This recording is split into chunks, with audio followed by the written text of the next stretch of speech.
It's actually kind of ironic also that I won this game. There were in the last two cycles. I mean, Sasha basically ruined my chances for qualifying for the candidates. He ruined them in 2017 in the Sharjah FIDE Grand Prix when I had this Najdorf and I missed a win late in the 5th hour and we drew that game and then he ended up winning the tournament. And then also on the Moscow Grand Prix in 2019 when I lost the match to him. So I mean, it's kind of ironic that the two times that I would have given anything to win and I really cared, I lost, and now when there's basically, it doesn't matter at all to me, I win the game, and Sasha, of course, he has his chances ruined for qualifying. So it's kind of funny, I mean, to see the way that things play out over time.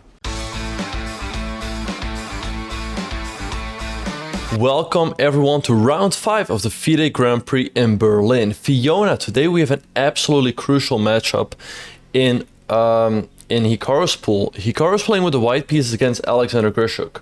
What do you make of this matchup? Indeed. Hello, Benjamin. Hello. Great start. Oh, bless you. That was building up the whole time you're talking. I thought it was going to go away, but no, had to get out. Thank you. My apologies. Oh, hope everything's so well. Yeah, we have a big matchup, as you say, in Pool A between Hikaru with the white pieces and Alexander Grischuk. Hikaru is currently the sole leader of the group with 2.5 out of 4, but Grischuk and Esipenko are right behind him on 2 points. So both games actually today, well, from here on out, Benjamin, we only have 2 rounds left, so every game could really be decisive. Yeah, no, for sure. I mean, of course, Hikaru would love to win this game, but I think a draw is, not a bad result because he will keep his lead over Grischuk. And then the question is, will Esipenko beat Bakro with black?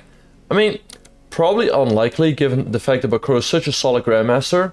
And then it comes down to the last round. Like, let's say Hikaru draws Grischuk with the black pieces. No, wait, let's say Hikaru draws Esipenko and Grischuk would have to win. So I think a draw is not a bad result, but we'll see. Of course, he wants to put some pressure, and we have the first moves on the board.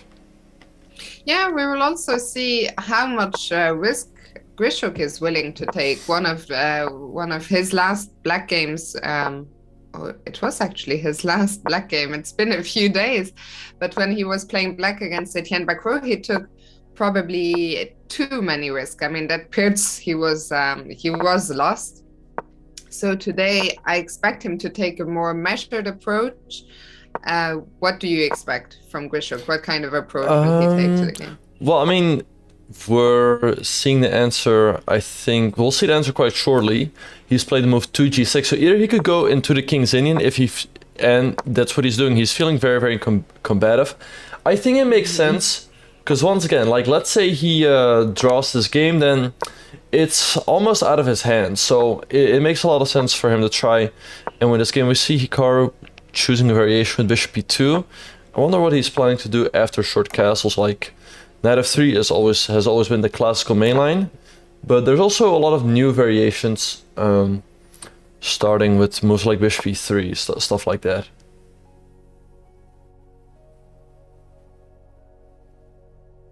Oh, Fiona, are you still here?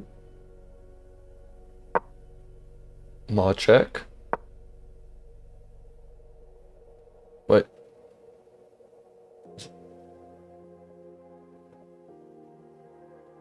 Fiona? Anyway, yeah, I agree. So Hikaru plays the line with bishop e2 and bishop e3. This... Oh, yeah, I think you were frozen for a second. For more than just a second, I think I lost my whole connection. Oh, yeah. Because I hear you, but then I couldn't see the chat moving anymore, and suddenly everything. Yeah, no worries. You're back. You're back. I'm back. Apologies. Right, but given the fact that Hikaru, is blitzing at the opening, that's definitely a good sign. I'm sure he must have expected the King's Indian from Grischuk.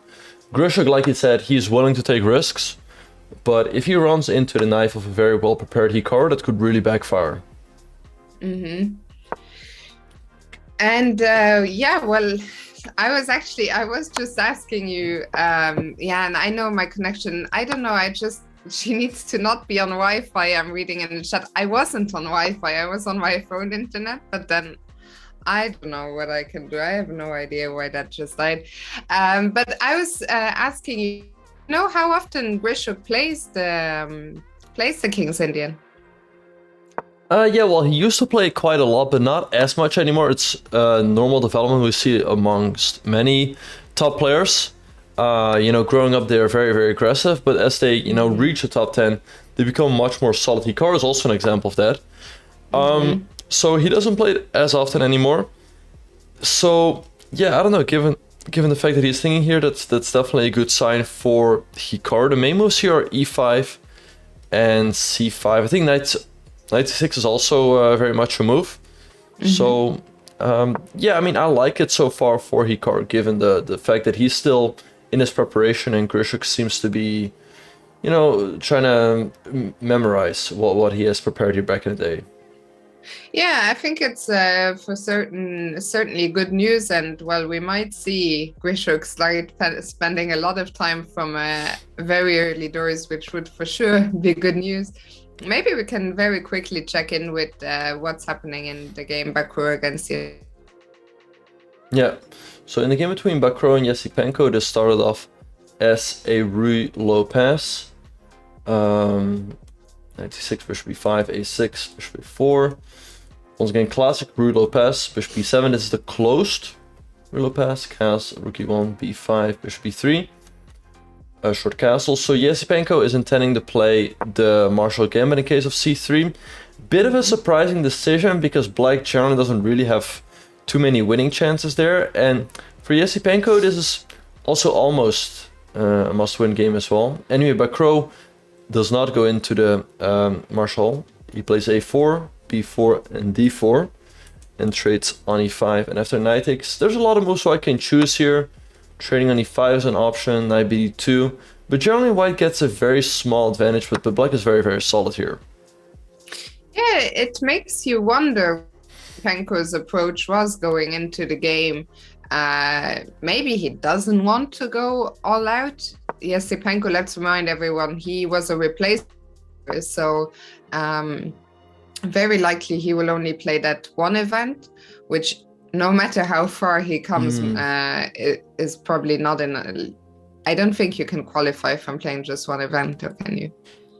Yeah, no, that's a very good point. Yeah, he's only playing one event, so maybe he doesn't necessarily feel the need to go all out. Of course, Grischuk is playing two events, so he definitely does feel the need.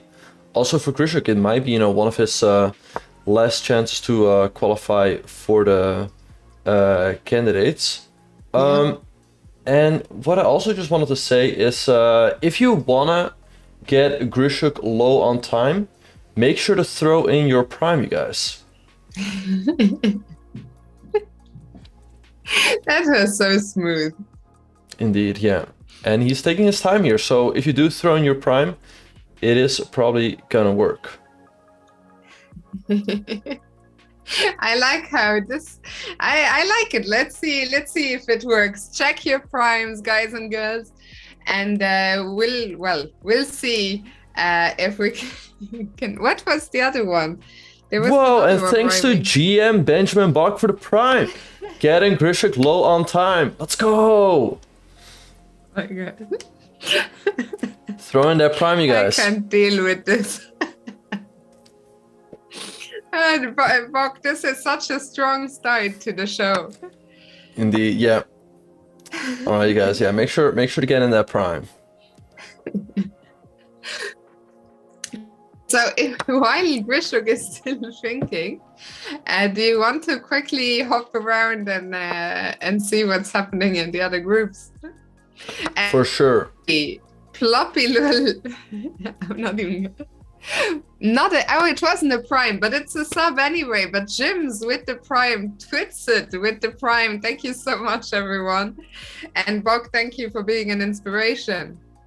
Yeah, no, of course. Yeah, once again, guys, if you throw in your prime, you will not get hit by any ads. You get Hikaru's emotes, just become a real part of the community, and you enable. It's easier for him to have a commentary for him while he's playing, and thanks to Ozzy some for the gifted sub to Grischuk. But let's have a look at the other games. So which Thanks game do you to want to have a Leon look as at? well. I wonder who Grischuk, who created the name. I think we can be pretty sure it isn't the real Grischuk. And I wonder if it's a chess fan or if it's someone completely random. I'd be curious. But thank you also to Lucky Viewer and Benjamin. You have to teach me your ways. I mean, I can only dream of being such a good saleswoman. Yeah, and I mean, it's very easy. You just gotta buy yourself a microwave and then sort of practice a whole spiel about Twitch Prime, and then you're good to go. So you practice them to your microwave, yeah? Yeah, you're like, okay, microwave, throw on your Prime to get Grischuk low on time, and then if you practice it to your microwave, then the people will listen to that as well. I think I'll try that next time. Thank you, Gravel Time, as well for the Prime. Yeah. And do you want to jump quickly to the other groups? Right, yeah, for sure. So I actually saw a question in the chat, like, can I explain the opening a little bit? So with the move bishop e3 and bishop e2, so the main move in this position is knight f3, and then the main move for black is the move e5. But with the move bishop e3, so white is delaying this move knight f3, and the point is that let's say black plays a move like e5, white wants to respond to that with the move d5. And let's say black makes a random move like knight a6, what white wants to do is go g4. This is why he puts this bishop here and keeps the knight on g1. And white can create a very nice attack here on the king side with moves like h4 and h5. And generally it's quite pleasant for white. So this is really what white is aiming for. So that's Hikaru's intention. The other thing black can do is go for c5. And this generally leads to more Benoni type of positions, because white will go d5. Black generally goes e6, and we'll see a trade here, and white can also hope for an advantage. But as you said, which games do you want to have a look at? Well, we could quickly jump around the pool, and I'm echoing once again what the chat is saying. I'm surprised that Grischuk, if he's the one to make the choice to go into the King's Indian, that he's already going here, but we'll see what he decides on. Maybe a quick look starting with Group B, and we could just take the groups in order. Yeah, for sure. It's a bit surprising indeed, but it's just you guys throwing in your prime. So let's see this game between Richard Rapport and Grigory Oprin. Must-win game for Richard. He's half a point behind the leaders Fedoseev and Wojtasek, so he needs to catch up. It would be too risky for him going into the final round, being half a point or maybe even a point behind if one of those two wins a game. But it started off as a semi-tarage, kind of. So at this point, Grigory has the isolated pawn on d5, but black generally gets active piece play. Pretty interesting game so far. Yeah, so this one is going to be a very fighting game with Oparin. And by the way, in Hikaru's board, that's not the live position, right? I need to... Wait, is it not updating? Oh. Wait, I'm seeing like bishop... Bishop... No, never mind. Then it's on my end. Sorry, don't mind me. Oh, so no yeah, worries. I was saying Oparin, he's been struggling a little bit. He's only on 1 out of 4. He knows that Richard will be coming for him today, and then we can check out the other game between the two leaders. Any win there would be if so Wojtaszek against Fedoseev. Let's see what's happening there. Indeed. So let's see. All right. So Wojtaszek versus Fedoseev. So this is a line of the Queen's Gambit declined. Hikaru has also played this line with bishop e7 quite a lot. Bishop f4, castles e3, knight b7, a3. We see c5 and a trade on d5. So black has isolated pawn on d5, but for the moment white still needs to get developed. So white plays bishop e2, intending the castle on the next move. I believe the main move here is bishop to f6. And so black has an isolated pawn once again, but black has some activity, some counterplay towards the pawn on b2. So generally this line is known to be equal, but I'm very curious to see what Wojtaszek has cooked up here. Yeah, we see that so far both players have been playing very fast, so most likely they are both still familiar with the position. And yeah, we'll see indeed. Wojtaszek did spend a little bit on 2. Does black just normally, you're saying bishop f6, and I guess nothing speaks against not starting. I was trying to think of alternative, but bishop f6 looks perfectly normal. And then how does white go on to deal with the weakness on b2? Yeah, I think bishop f6 is the main move. You hit the pawn on b2. White generally plays bishop to e5. They trade. And now I think it was something along the lines of queen b6, but I'm not quite sure. And there are some repetitions here. Like, I remember some games between Hikaru and Rajabov ending in draws here. I don't know if queen b6 is the move right here.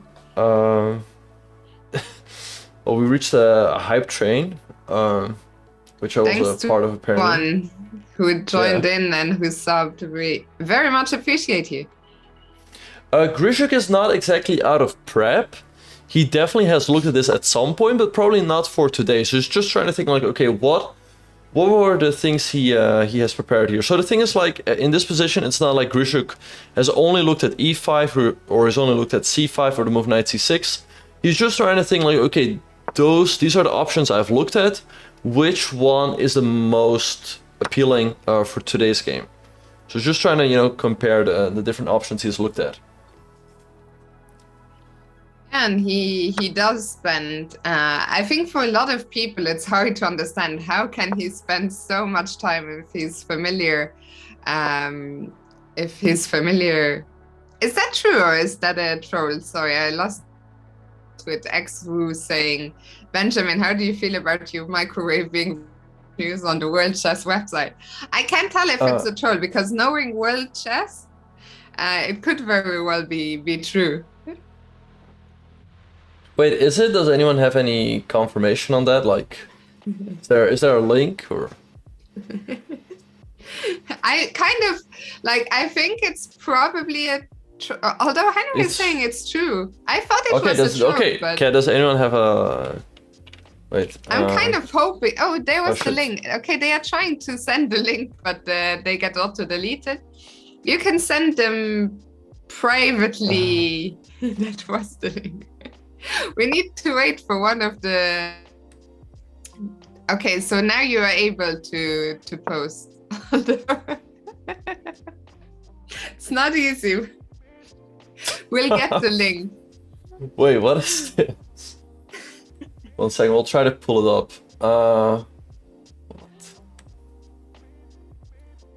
Okay, give me a second, you guys. Entry is asking, has Fiona, has Grischuk ever talked about his time management?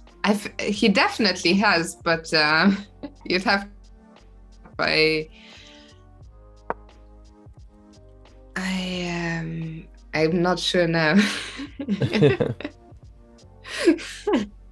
It's so funny that people are still trying. I think we have the link now, and you will pull it up, right? Yeah, I'm gonna pull it up. So yeah, so we have this. So actually, Fedosave played the move bishop to f5. But yeah, which move do you think Grischuk is gonna come up with? Which move do I think Grischuk is gonna come up with? Yeah. Great question. I'll try to pull up the link. So just. Yeah, well, I think Grischuk, he's still, we are still in a position which has been played thousands and thousands of times. So I think it's not so much that he figure a move out himself. I think mostly, as you were saying, he's just deciding which of the lines he wants to go for. But yeah, my understanding is that this line is quite risky for Black if Black doesn't really know what he is doing. I mean, the lines are very combative, but I mean, given the fact that that Hikaru is in his preparation and Grischuk is not, is definitely a good sign for Hikaru. So I think one of the main lines is something like knight to c6, white goes d5, hitting the knight, black goes knight e5, we go f4, knight eg4, I believe white goes bishop d2, and here black plays knight h6. I think this was first played by Jordan van Vreest against Ivan Sokolov. They played a match in 2016.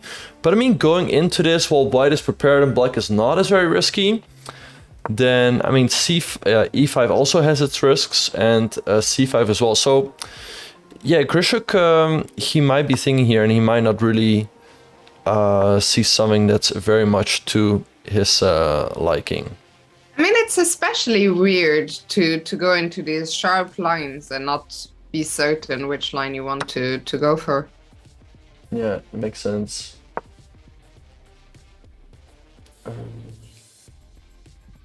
Do you want? I saw there was a request in the chat to check in with Pool C and look at Levon Aronian's game, so maybe we could go there. Yeah, sure. Let's check out Levon Aronian's game. He is playing Vincent Keimer with the black pieces, so it started off as d4, knight f6, c4, e6, knight f3, d5, knight c3, bishop c4. This is known as a Ragozin defense, queen a4 check by white, hitting the bishop and giving a check, so Vincent won the game. Just kidding, there's still the move knight c6, which is the only move to block and defend the bishop. e3, castles, queen to c2, queen e7, bishop d2, dc, bishop takes c4 and e5, d5 by white, queen is c5. So this knight is under attack, but instead of moving it away, Levon goes for a counterattack on the bishop. Knight e4 by Vincent, trade, and knight e7. So both players have played fairly quickly. I guess Levon, both players must have looked at this at some point. I don't know, maybe white is a tiny bit better, but black should have pretty good chances to equalize, I would think. So how does white proceed? Do we just find the complete development here, get castled, or are there any threats in the position that we need to deal with? Right, yeah. And actually, huge blunder.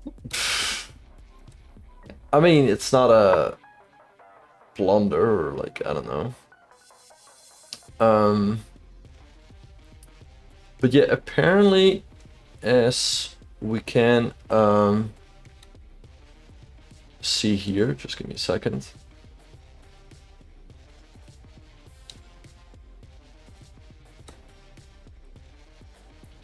The microwave did make it to front page.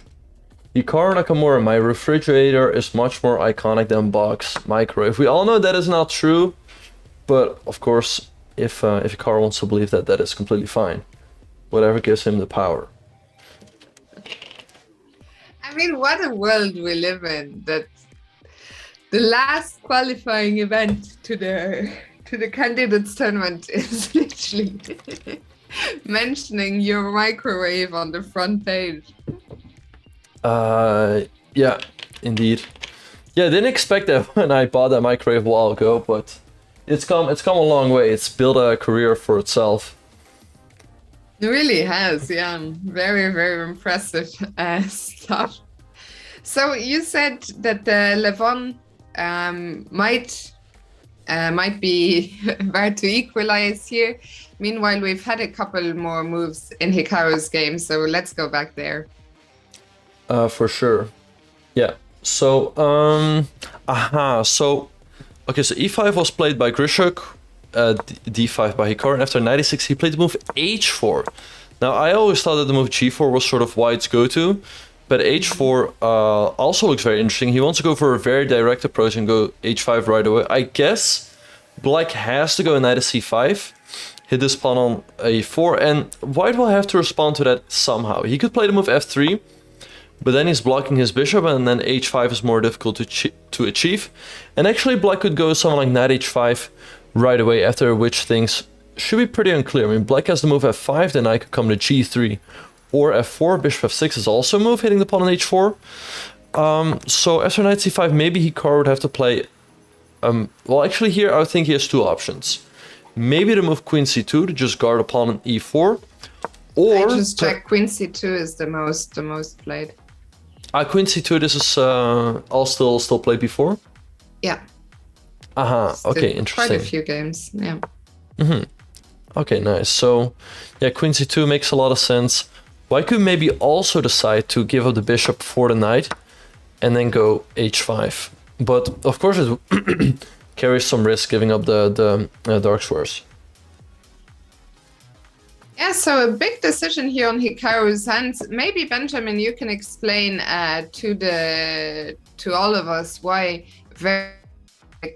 especially in the King's Indian, we can't rely so much on the engine evaluation. Why it tends to give white quite a big advantage. Yeah, so the engine always gives white a big advantage due to the space advantage. But I mean, if you go deeper into the King's Indian, it will always show that lots of positions are very unclear. So it's given the evil bar is indeed showing a nice advantage for Hikaru right now, but the positions are always very fair and clear. I mean, all the pieces are still on the board, so it's way too early to draw any conclusions. But I do think that Grischuk probably has to play the move knight c5. I mean, if he doesn't and he allows h5, then Hikaru should have quite a nice advantage. So a few people in the chat who I saw them questioning Grischuk's choice to play the King's Indian against Hikaru, who is a king himself. What would you say what are your thoughts on that? True, but Hikaru, he doesn't play the King's Indian too often anymore, but Grischuk just feels like he has to win this game. I mean, let's say he plays solid and the game ends in a draw, then he needs to win that last game against Bakro, but then even it might not be enough. Like, let's say Yesipenko wins today against Bakro, and then he plays tomorrow against Hikaru. The winner of that game will automatically win. So Grischuk feels like, okay, if I just draw this game, then it's out of my hands. So that's why he's taking faith in his own hands by taking a bit more risk. And I just wanted to say thank you so much to Token40K for the 5 gifted. We appreciate that very much. Thank you. Yeah, for sure. So yeah, we'll see what Grischuk will come up with, but I'd be surprised, to be honest, if he plays anything else but the move knight c5. But I mean, given the fact that Hikaru still has 133 on the clock, Grischuk down to 110 is definitely a good sign. He probably must know, like, if he goes knight c5, Hikaru must have it all prepared. So maybe he wants to make a random move, like, I don't know, make any random move and take Hikaru out of his preparation. Is it not dangerous in this kind of position to make a random move? Might not white's attack not come very fast if you're not careful? Yeah, no, true. I mean, the position is very, very sharp. The price of every move is pretty high. So that's why he's kind of reluctant to just make, a random move, like, let's say, c6 or, I don't know, bishop d7 to... Maybe he can hope that, okay, he might take Hikaru out of his preparation, but it will come at a price, right? Because usually players look at the top engine choices. So if you make a move that's not a top engine choice, you probably get your opponent out of his preparation, but you know that the move you make is not optimal. Yeah, it's a very thin line to walk, especially in these sharp lines. On the one hand, you don't want to walk into your opponent's prep. On the other hand, any suboptimal move might lead you into trouble. So Grischuk, I wouldn't be surprised if he spends a bit more time. He's already been thinking for 5 minutes, but wouldn't be surprised to see him go into the tank even more. Yeah, we'll just have to wait and see, I guess. Maybe we can, on the small board, continue our tour of the Pool C, and we could check in with the other game there, which is Dubov. For sure. So you're saying Dubov against, he's playing, wait, who's he playing? Vidit. Vidit. VD. Okay, VD, yeah. I was wondering, like, wait, who are you talking about? But He's VD, like, of course. Who's Vidit? Yeah, Vidit doesn't exist. Yeah. No. Okay, so let's see. Okay, let's pull that game up. I know there was a couple of people asking about Wesley, so after that we will, of course, go to Pool D and check in with Wesley and the other players there. Alright, so this game started off as a Queen's Gambit declined, and Vidit chose the Tarrasch variation. E3 by Dubov, knight at c6, a3, trades on c4. Oh, Siri was acting up. a6, b5. So trade on d4, b4. I guess both players have must looked at this at some point. So Dubov sacrifices a pawn. Surprise. Indeed, yeah. So very interesting position. I would think that it's probably too risky for black to take on b2. Because let's say you take on b2, white's going to recapture. And now how are you ever going to get developed? Like this bishop on f8 is stuck defending this pawn on g7. I mean, you cannot go f6 because then you hang e6. I mean, queenside castling, well, it's actually illegal in this position because white is covering the d8 square. So here, this looks way too risky for black. So then I would think Vidit should maybe play a move like bishop e7. He gives back the pawn, but at least in this position, he can castle. I think this should be the way to go for him. Yeah, I agree with you. I don't think we will see Vidit take on b2, which looks very scary. If he could just castles, how do you evaluate that resulting position after rook takes c3? This should be around even. I mean, yeah, black should have a pretty solid position. The bishop coming to f6, hitting the rook. I don't think black should have too much to worry about here. I don't really see how white could launch a quick attack, and then I think black is fine. Yeah, so this looks like Vidit managed to get out of just fine. The problem for both of Vidit and Dubov is that is not really any good today because they are full point behind Levon Aronian. So both of them, I'm sure, will try something still. Right. Currently looking quite equal. Yeah, and we have more moves in Hikaru's game. Knight c5 was played by Grischuk. Queen is c2, defending the pawn.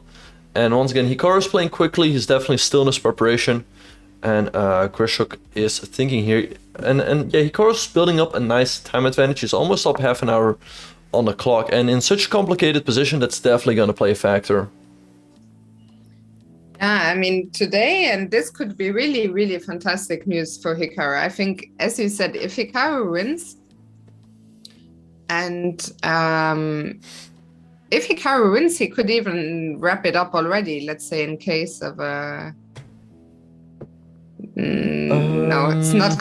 No, there's actually no scenario in which he can qualify today. I thought there was, but not quite. But it would be a huge, huge step.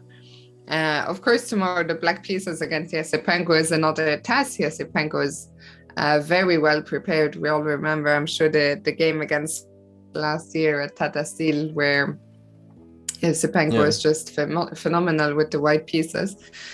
But if Hikaru can get a win, his chances of making it out of the pool are big. Yeah, no, true. I think Hikaru would have pretty good chances if he wait, well, okay, someone was trolling. Wait, people are trolling, right? What? I missed. Yeah, no, people are trolling. They were typing F in the chat, but stream is working fine. Very, very funny, you guys. Very funny. But wait, as I was gonna say, yeah, no, I think if he wins today, I think he's gonna win the group. Like, the only way I could not see him winning is, like, let's say he draws today, then maybe Yasipenko against Bakro ends in a draw, and then Grischuk beats Bakro tomorrow with white. That's sort of the only scenario I could see. But I think if he wins today, he should make it. What did you? I'm sorry. What did you say was the only? Also, what if Yasipenko just draws today and then beats Hikaru? Oh. That will also. Yeah, no, true. I mean, it's not over. It's not over just yet. I mean, at all. But tomorrow we'll know. Well, today will be, I think, a pre-decision. Tonight we'll have very good. By tonight, basically what the players need tomorrow. And tomorrow is going to be such an exciting game with some players in must-win situations, other trying to hold on. But today, all of that will be decided. How do the players set each other up? Yeah. But yeah, I mean, I think he has a pretty good chance to strike here. He's up half an hour. So I guess we'll just have to wait and see how Grischuk will proceed. I think here, a move like c6 makes a lot of sense. Like, let's say white goes h5. Generally, what black tries to do here is take on d5, and then goes something like queen a5, pinning the knight. So now knight takes e4 is a threat, but maybe Hikaru just wants to play someone like king of 1 to get out of dodge. It's going to be a very fighting game for sure. Yeah, I mean, I think Hikaru will actually be very, very happy because it looks like he is well familiar with this. There's a very good chance he is familiar with it for a few more moves. So to get out of the opening with a position that he is so, and with such a big clock edge, he couldn't really hope for more, I think. Yeah, for sure. So yeah, we'll see. I mean, to me, c6 looks like the logical follow-up, but once again, I'm sure that Hikaru must have looked at this. He had a full day to prepare, also a bit before the tournament. Keep in mind, you guys, that he did skip to both Title Tuesdays yesterday. I mean, normally Hikaru never skips Title Tuesday, but I think it was the correct decision. This game is really important for his chances to make it into the candidates. So yeah, he must have definitely done a lot of preparation yesterday. Yeah, and interesting. I was surprised to see that Grischuk, I think, played the early Title Tuesday, right? I don't think he did. Okay, Wait, really? I saw in the Grischuk played... chat. I also saw it on Twitter, unless he withdrew. I think. Oh, he played apparently. Really? Played both? That's crazy. I had seen one, but that he played both is crazy. That is very surprising, yeah. I wouldn't expect that. Yeah, so it's so funny. I mean, with this pairing coming up, I would never have thought. I thought maybe Hikaru will think about it, but that Hikaru wouldn't play, but Grischuk would is very funny. Yeah, no, I think this is probably the first time in like a year or something that Hikaru skips Title Tuesday voluntarily. Yeah. But once again, this game is pretty important. And I mean, there will be plenty more Title Tuesdays to play in the future, but this is, you know, his one chance of making it into the candidates. So I think he made the correct decision. For sure. And maybe while we were to make a move, we could check in with Group D, the only group seen yet. For sure. Yeah. So let's have a look. So in Group D, we have Pentala Hare versus Lenier Dominguez. And this started off as a Sicilian. So given the fact that Lenier is behind by a full point, he feels like he needs to win this game and is taking some risks against Pentala. Or I mean, not necessarily taking risks, but he wants something more combative than just a solid e4, e5. So yeah, we'll see how this game will proceed.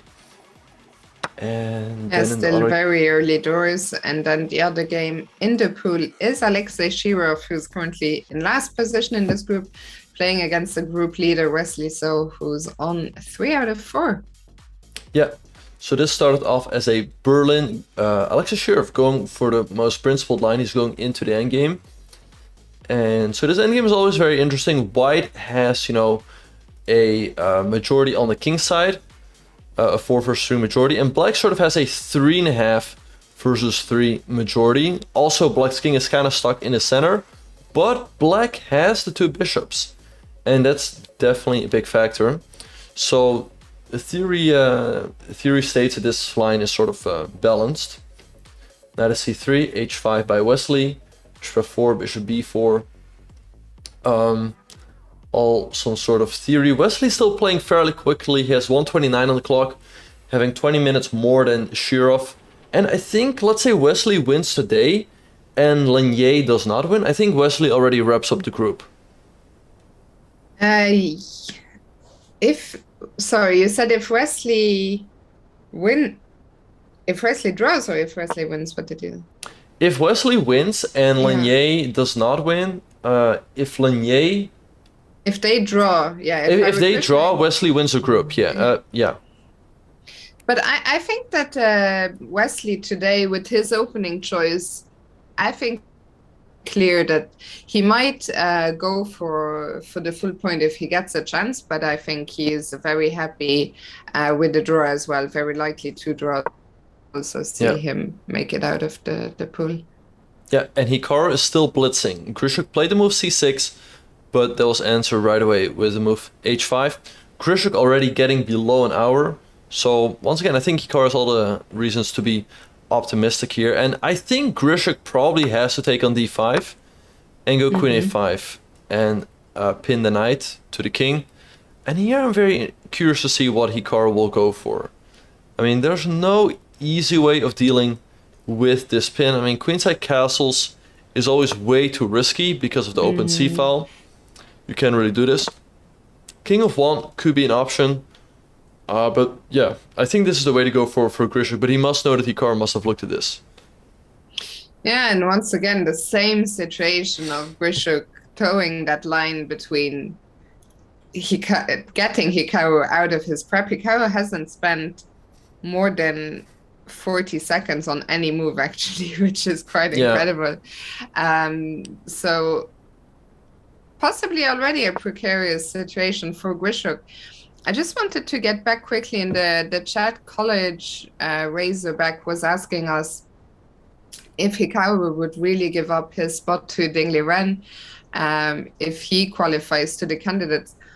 I am not super familiar with the regulations, but I doubt that he can do it. I think my feeling was it was said more in jest than that if Hikaru was given the opportunity to give it to Ding, maybe he would consider it, but I don't think that if you qualify to the candidates from an event, I'll give my spot to this or that person.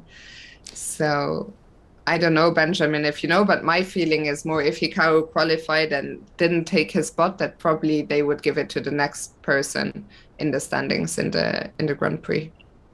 Yeah, they could maybe give it to the next player in the Grand Prix, or they might give it to the next player on the rating list, which is probably Ding. But I mean, maybe, but to me it feels very strange. Like, why would he play the Grand Prix and then give it to Ding?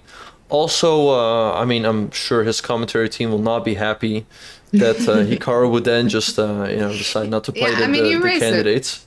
You raise a very good point. I also think that if Hikaru qualifies, he will play. I think first of all he would want to play if he qualifies, and second of all, I agree with you. I think if you invite to the Grand Prix, you sort of then if you qualify, you should really play the event. Yeah, no, for sure.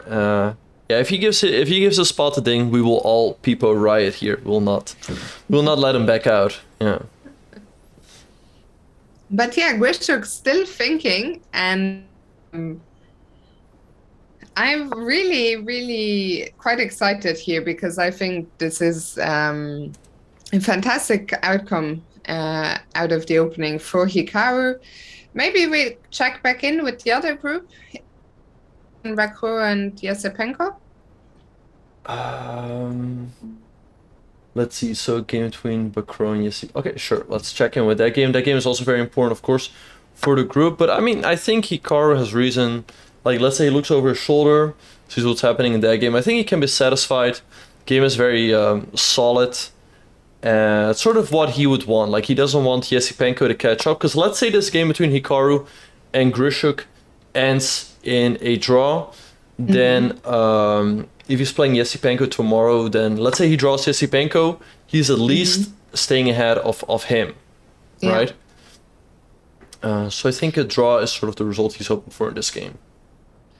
I agree. And the question is, what do we make of the position? Somehow Black's pawns seem a little bit scattered. So I don't know, should Black play a5 at the moment, or what? Is that not a weakness? Good question. Right. So, you were wondering whether White should play a5? Yeah, I was wondering if now that black has allowed us to play a5, I was wondering, does it do anything, or could a5 then even become a weakness for ourselves? Yeah, well, a5 makes sense. I mean, it sort of splits the pawns on a6 and b4. The one thing though is that black will probably play a move like bishop e7, and there's no easy way to defend the pawn on e4. I mean, knight e2 is a move, but it's a little bit awkward because you block the bishop on c1. You could play knight at g5, defend the pawn on e4 and hit the pawn on f7, but then black could simply defend with a move like rook e7, and he will play h6 on the next move, kicking your knight and then hitting the pawn on e4. So, I don't know, maybe Bakro should make a move like bishop e3. So let's say this trade takes place and black plays bishop e7. Now he would always have a move like knight at d2 available, and the bishop on c1 is not blocked in. Yeah, that looks a lot more promising. Does white have anything there? Like if it's, I guess, maybe plays f3 next and the knight can jump. I'm not sure where to. I was thinking c4 at first. It looks a bit more comfortable for white, but is it anything? It has a little edge. Yeah, white's generally a little bit better. Like, let's say black makes a random move like king f8. We go f3, strengthen the pawn on e4. And then when the knight lands on c4, things are not easy for black, because this pawn on e5 will always need attention. The knight could hop to a5 in some cases. I mean, let's say black plays a5. That pawn over there will always need attention. Maybe white can, put his rooks on the d file. So white should be a bit better there. But I think that black should have his own ways of, creating some sort of counterplay. Yeah, so we will see at the looks in the balance, maybe Etienne with a little something with the white pieces out of the opening. Meanwhile, Grischuk has indeed taken on d5 and is thinking again. Yeah. So once again, guys, if you have Twitch Prime, throw in your Prime to get Grischuk low on time. It's proven to work time and time again. I threw in my Prime early on, and we see how it's working out. Hikaru has a 40-minute time advantage on the clock. I mean, it's insane that we're 45 minutes into the game and Hikaru has a 40-minute time advantage. That tells you something about how it's gone so far. Yep, good Prime usage by the commentator, I guess. But what other game do you want to have a look at? Let me quickly jump around and see what is going on elsewhere. Usually pool B and C. Maybe we can quickly check in with Vincent Keimer and Levon Aronian. One more. Yeah, so after we left off after this position with 97, and Vincent did take on e5. And actually, Grischuk has just played the move queen a5. So he's spinning the knight on c3. Hikaru definitely must have still looked at this. So let's see what move he will come up with. But I guess we'll find out shortly. But yeah, once again, Vincent took the pawn on e5. And now, I mean, let's say black takes on d2. You have to take with the king, sort of a delayed pawn cloud. Putting your king sort of in the center like that. But I mean, I guess it works out somehow for white. So Levon also has a move like bishop f5, developing a piece with a tempo, hitting the queen. Yeah, I don't know. I guess this should be fine for black somehow, but we'll see what Levon will come up with. Yeah, I have to say I'm a little bit concerned for Vincent if that king has to come out. We'll come back here and see, because Hikaru once again has played the fastest move, but I think there is a chance that we might even see qualify today with a round to spare, but we'll come back to that. Yeah, and indeed Hikaru has moved already. He played the move h6, hitting the bishop. The bishop can only go to one square. It went to h8, and now he's played the move f3 to solidify the pawn on e4. Let's say he would play f3 now. The problem would be that he's blocking his bishop, and then he hangs this pawn over here, which is why h6 was played first, bishop h8, and now f3. So, I mean, yeah, it will be interesting to see what Grischuk will do here. I think a move like bishop d7 makes a lot of sense. To prepare b5, prepare rook c8, maybe knight a4.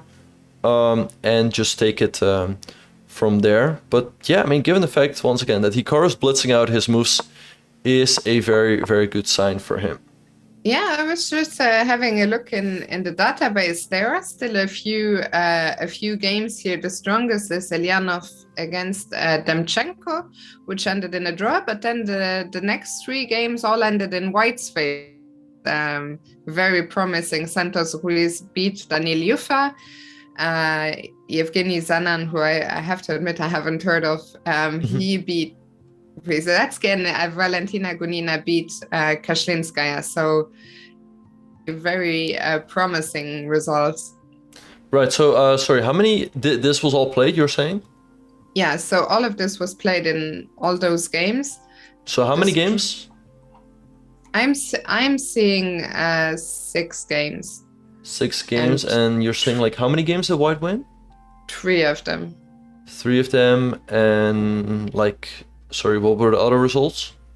The other were 2 draws and 1 loss for White. So all in all, very encouraging results. I was just checking the strongest game in this Bundesliga between Elyanov and Demchenko, and I'm just checking. So in that game, Black played Bishop D7 now. So Bishop D7. Right, it's also the move that looks the most natural, I would think. I mean, the rook can come out of C8. But I mean, yeah, once again, if this had all been played, Hikaru definitely must still be in his preparation. I mean, I kind of wonder, like, maybe Grischuk has looked at this at some point. He's known to sometimes take his time even when he's still in prep. But yeah, once again, it could be a little bit too much to like if true. But okay, then again, it's Grischuk, so who the hell knows? Yeah. Who the hell knows what's going through his mind? I wouldn't rule out that he is still familiar, but kind of crazy to put himself in that situation time and time again. Also, I mean, as we mentioned a few times today, the King's Indian is just such a sharp line where if you forget or mix up something, it might just land you in a losing position immediately. So maybe he's just taking his time to make sure he doesn't mix up anything. But yeah, those primes are working, Benjamin. Yeah. No, and actually, yeah, what you said is the main reason why we don't see the King's Indian too much at the very top level. It's simply because White has so many options. Like, let's have a look in this position after e4 and d6. I mean, this line that Hikaru chose with bishop e2 and bishop e3 is very challenging. There's also lines with h3 and bishop e3. There's like knight f3, bishop e2. Lots and lots of things. I mean, there's a same each. There's a lot of things White can do, and all those lines are critical for Black. On the flip side, though, Black always gets a very combative position. But yeah, once again, that's why we don't see it as much at the very top level. And I'm very curious, really, to see, what's your prediction? What's going to happen in today's game? I mean, right now it looks like Hikaru has a very good chances to strike, but I think Grischuk is going to go bishop d7. To me, that looks like the most natural move. So bishop d7, the move that we are expecting. And do you want to wait here, or do you want to maybe have a quick look elsewhere? Yeah, let's have a quick look on the other boards. So which game do you want to have a look on? Everything today is warming up quite slowly, I have to say. Yeah. Usually there are some games that get me excited, but today everyone's taking it easy. Not so many risks are being taken so far. Yeah. So I'll let you pick one. Yeah, and as we speak, bishop d7 has been played by Grischuk. Once again, I mean, Hikaru must have looked at this, so we'll see what move he will blitz out. He's there with his second Lil Jon yelling yeah in the corner, giving him the power. So let's see what they've cooked up over the rest day. I guess that will be answered shortly. Yeah, for sure. We'll keep an eye But this, I was gonna say, this is the first moment that Hikaru is thinking, but Rook B1 played in 30 seconds once again. And, Okay, Hikaru yeah, is Ruby. he's keeping pace. Never more than 40 seconds on a move. Yeah. Rook B1 was the move apparently that Hikaru and Lil Jon prepared. So Rook B1 tricky move, he's preparing the move B4, which would fork the queen and the knight. So black has to address that somehow. Black has a couple interesting options. So black could actually go knight takes d5 here, but I would be shocked if Grischuk would go for that. I mean, you don't want to go into something as sharp as this if your opponent has prepared it. The point behind knight takes d5 is that you cannot take with the knight, because then you put your king in check. So white will have to take with the pawn. And now black gets to move bishop f5, hitting the queen and the corner and the rook. But I mean, I'd be surprised if this somehow works out for black, because white could just sidestep with the queen, and white would always get the two minor pieces for the rook. So I would think white should be better here, but at least that's one option for black. The other option I see is to play the move knight to a4, with the point being Knight to take on a4 is, c3. by the way, the move that was played in that game that I was talking about, Ilyanov against Demchenko. So he chose knight a4. Okay, interesting. Yeah, so I think that move makes the most sense to me. To hit the sorry.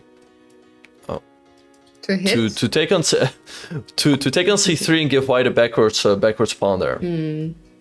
So knight a4, how would we meet that? The game this reference game between Ilyanov and Demchenko, Ilyanov played queen d2, and then we saw a trade on c3. Are there any alternatives to queen d2? Good question. Yeah, I mean, it always depends, like whether Ilyanov played that quickly. That would signal that that was his prep.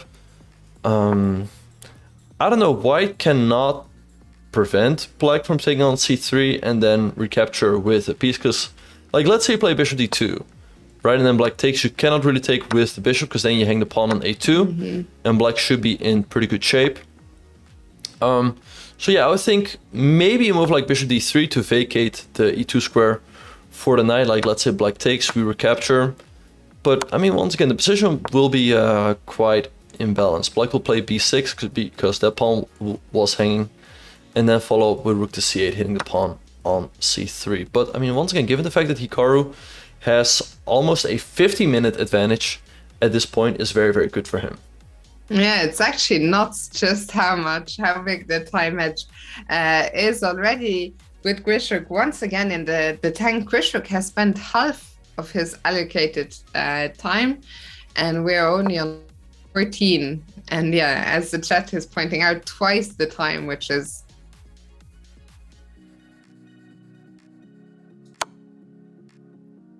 twice the time already. Yeah. So yeah, we'll see. I mean, it's not critical for Grischuk just yet. I mean, 44 minutes is still quite a bit of time, but yeah, it's definitely looking good for Hikaru here. And as we speak, Vincent has just played the Bankla. The king is out on d2. So if Lavon wins today's game and Dubov and Vidit draw, Lavon would already secure himself of his spot in the semifinals. So once again, we talked about this before. I think Lavon has a very good chance of making it through. Yeah, for sure. Even today, I mean, maybe this is fine for white, but it's always a little bit scary when the king is out in the center and the opponent still. So we see actually Lavon just played queen b4 check, and I guess the king will have to drop back to c1 to defend the pawn on b2. Yeah, no, I think so too.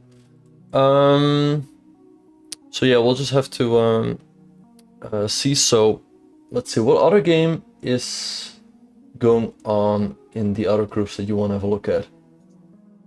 None are all too solid for my taste, Benjamin. All right, let's check back in the other game in that group, Dubov versus Vidit. So once again, if you're Lavon, he's hoping for a draw here, because that will keep both players a full point behind. or like, let's say Levon draws, that will keep both players a full point behind him.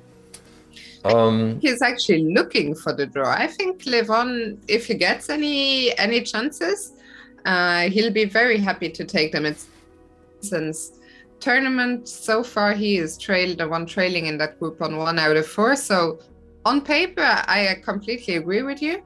I think Levon would have been happy with the draw, but with the position which he has got, I think we'll see him try something here. Yeah, no, indeed. I was just referring that he's probably hoping that the game between Dubov and Vidit will end in a draw. Yeah. Keep that's both for players. Sure. Sorry. Yeah, no worries. Yeah, they'll keep both players very far behind him. So let's see. So yeah, this game is looking pretty balanced. I would think Bishop f6 hitting the rook, but I don't know. We'll see how this one will go. But I don't think Vidit has any problems coming out of the opening. Let's see what else we have. So in Group B, I was gonna go back to Group 12, so I'll let you lead. Yeah, so in this game between the two leaders, Wojtasek and Fedoseev, it's looking fairly balanced. I mean, Black has the isolated pawn on d5, but it's sort of the only weakness he has. And in some positions, Black will go something like Queen e5 and d4 to exchange the isolated d-pawn for the e-pawn. And I don't really think Black should have any problems here. And in the other game in that group, we also have an isolated pawn position. But here with more pieces on the board, I think Richard can be quite satisfied with the outcome of the opening. He has to win this game against Grigori Oparin. I mean, that the other game between Wojtasek and Fedoseev, I think it's probably going to end in a draw. So let's say Rapport wins this game, he will catch up with both of them going into the final round. Yeah, and this, I mean, at the moment is the closest group, and it's the group that I expect to be closest. Even tomorrow, I think we could potentially see even a three-way playoff here, but let's see what happens. There was an interesting question in the chat from the Jake Hinz. Does the eval bar take into consideration that it doesn't? But I think it would be very, very interesting if for live games it did, because for sure the time factor the bar is always stone cold and yeah, no, the bar doesn't take such things into consideration, but that's why there's the evil bar and there's also the clock times, so you can also evaluate both.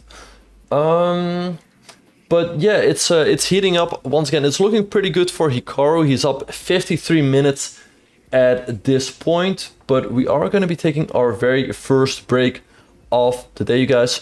Do not go anywhere. We will be back with more action from the Grand Prix in Berlin. And welcome back, everyone, to round 5 of the FIDE Grand Prix in Berlin. Fiona, Hikaru is up an hour on the clock and he still seems to be in his preparation. What do you make of this?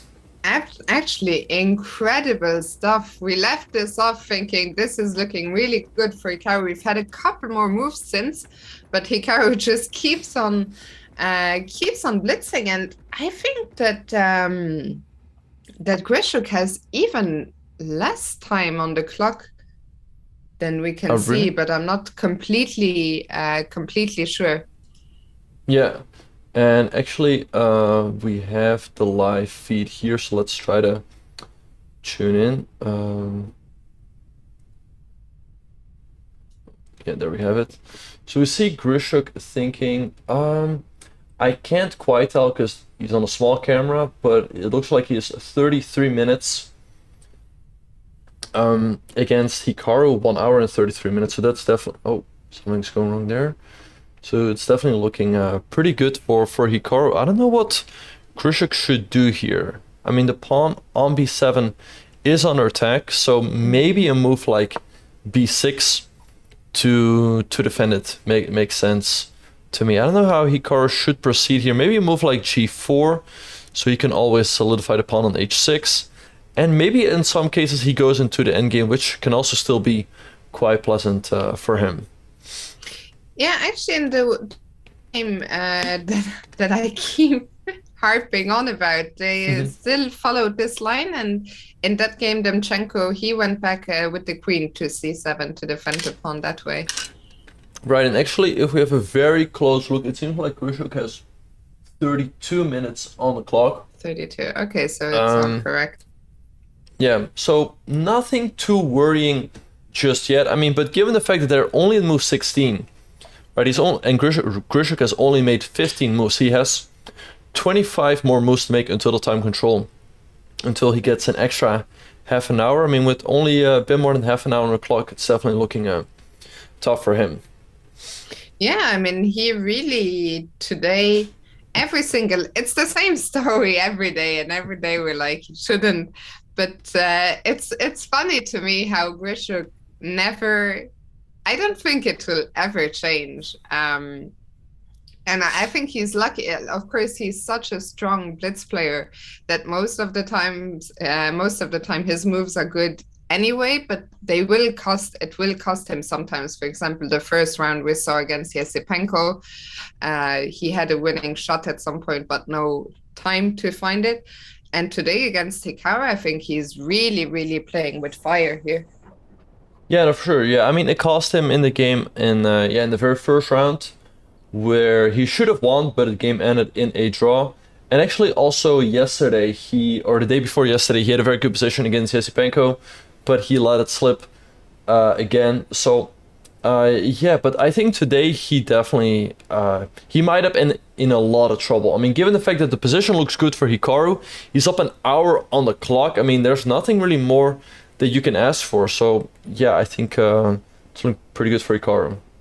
For sure. And maybe we can have a quick look at the other game in this group, how Etienne Bakru against Yesipenko, how that has been developing. Yeah, so let's have a look. So this game between Etienne Bakru and Yesipenko.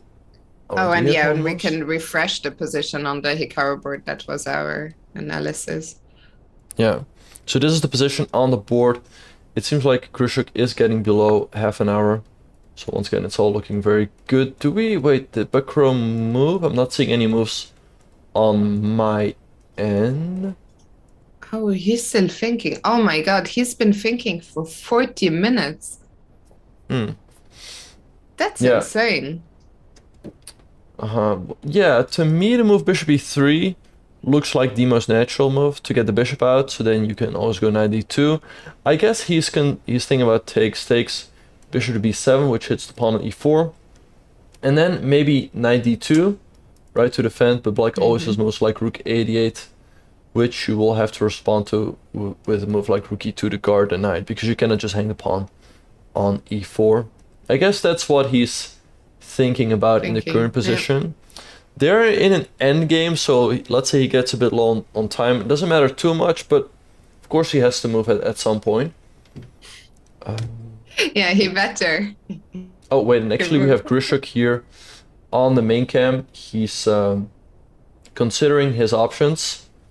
But yeah, we'll see what move he will... Do you think he looks a little bit stressed already? No, this is just a normal Grischuk. I don't know. I don't see anything that's too unusual from him. But yeah, I mean, he would look like this when he's winning, when he's losing. But yeah, sorry. Yeah, he doesn't much away. Actually, earlier, someone had asked in the chat, has Grischuk talked about his time usage? I mean, he's talked about it plenty of times before, but I thought it was interesting. 2 days ago in the Dina interview, she asked him, what is your greatest strength? I think was the question. And he said he would say that both his greatest strength and his greatest weakness is his perfectionism. And I think that is a big answer to the time problem. That I think he's kind of a purist, and he's always looking for the truth in every position, if that makes sense, and that costs, of course, a lot of time. Yeah, I think every chess player has some perfectionism in them, and actually, as we speak, the move Queen c7 is on the board by Grischuk. So as you said, this was the move chosen by who was it? Demchenko. Against against Elyanov. Yeah. Right, yeah. And So Elyanov let's- had considered with c4 here. Okay, play the move c4, strengthening the pawn chain. I mean, given the fact that this was all still played, I guess Hikaru did have a look at this. So let's see what move he will come up with. He might, just keep blitzing. And g4 Oh my on the God. board, he keeps blitzing everything out. I mean, I wonder, to be honest, at what point his preparation will end. I like g4. I think the point behind the move g4 is that now he could follow up with knight h3. And black cannot trade the bishop for the knight. Like, let's say he goes knight h3 here. Black could trade this bishop here for the knight. That's one option. But furthermore, black could also play a move like knight h5, and the knight could come to g3 or prepare f5. A move like knight h5, actually, if black plays knight h5 here, this loses to a very pretty point. Feel free to pause here, but white has a move rook takes h5. If you recapture, there's bishop e6, you hit the queen and you make way for the queen. Like, let's say black takes, queen g5 check. Black has to block, and that's checkmate. Puzzle rush, you guys. This is why you do puzzles. Yeah.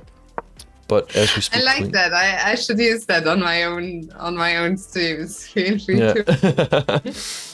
But queen c7 had been played, and g4 by Hikaru, making sure this move knight h5 is never possible. And I think now he could follow up with knight h3, because this knight is still the only undeveloped piece. You could also move the bishop and knight e2, but I quite like how he's trying to solve his problems here. And we see Grischuk in the tank again, and Hikaru more than an extra hour on the clock. I mean, it's such a huge time advantage. I think Grischuk really today he's playing a very, very dangerous game, because of course he's a strong blitz player. He's mostly fine in time trouble, but he's Hikaru, who's also a beast monster, a blitz monster. Hikaru is so experienced, and Hikaru clearly is still in his preparation. So very, very scary for Grischuk. Yeah, so we'll see what he will come up with here. I mean, he could play a move like, let's say, rook f to c8, but I guess white will always just go c4. The spawn on c4 is always very nicely protected by the bishop on e2. Another option maybe for Grischuk would be to move this bishop out of the way, like let's say bishop c8, so then he can move his knight to d7 and c5 and maybe f5, although I would think that, let's say black goes bishop c8, right? We play something like knight h3, black goes knight d7, but I think f5 is always out of the question, because let's say we play... bishops. Oh, bishop c8 on the board, but let's say we would play something like knight h3, knight d7. I would think f5 is always out of the question, because let's say we play something like king f2. If black plays f5, we can always trade, and after takes, there's rook g1, and this check is very, very nasty, because you don't have a move like king h8 and king f7, knight f5. This just looks lost. Oh, and actually, we don't see both the players at the board. Oh, and we see Hikaru coming back. Let's see whether he will keep blitzing. So Hikaru writing down his move. Once again, bishop c8 was a top NJ move. Knight h3 does look like the main move here. But The jacket comes off. Is that to you a sign? Given the fact that he took his jacket off, is probably a sign that, oh no, he's like, what did Lil Jon and I prepare here? And Lil Jon is like, knight h3, yeah, okay. Right, knight h3 does look like the move, and he was already reaching for the knight, so right now he probably has looked at this. He's just trying to recall. And I like the fact that he's taking a little bit of time. He's just making sure that he does not mix up any move orders, and that he just plays the correct move. Yeah, it's funny. I mean, he was reaching and it looked like he was going to make a move instantly. And I think it's good that he made himself stop, because I think he is still familiar, but with the position, and we see he has now played knight h3, but there is no point to rush. So I think it's a good thing for him that he stopped himself and took the extra. The first moment, Benjamin, in the game where Hikaru spent more than 40 seconds on a move. Yeah, knight h3 on the board, and Grischuk plays knight at d7. He realizes that he has to speed up a little bit, and I mean the position looks good for Hikaru, but still all to play for. Also, yeah, I mean the position looks good, the time looks very good.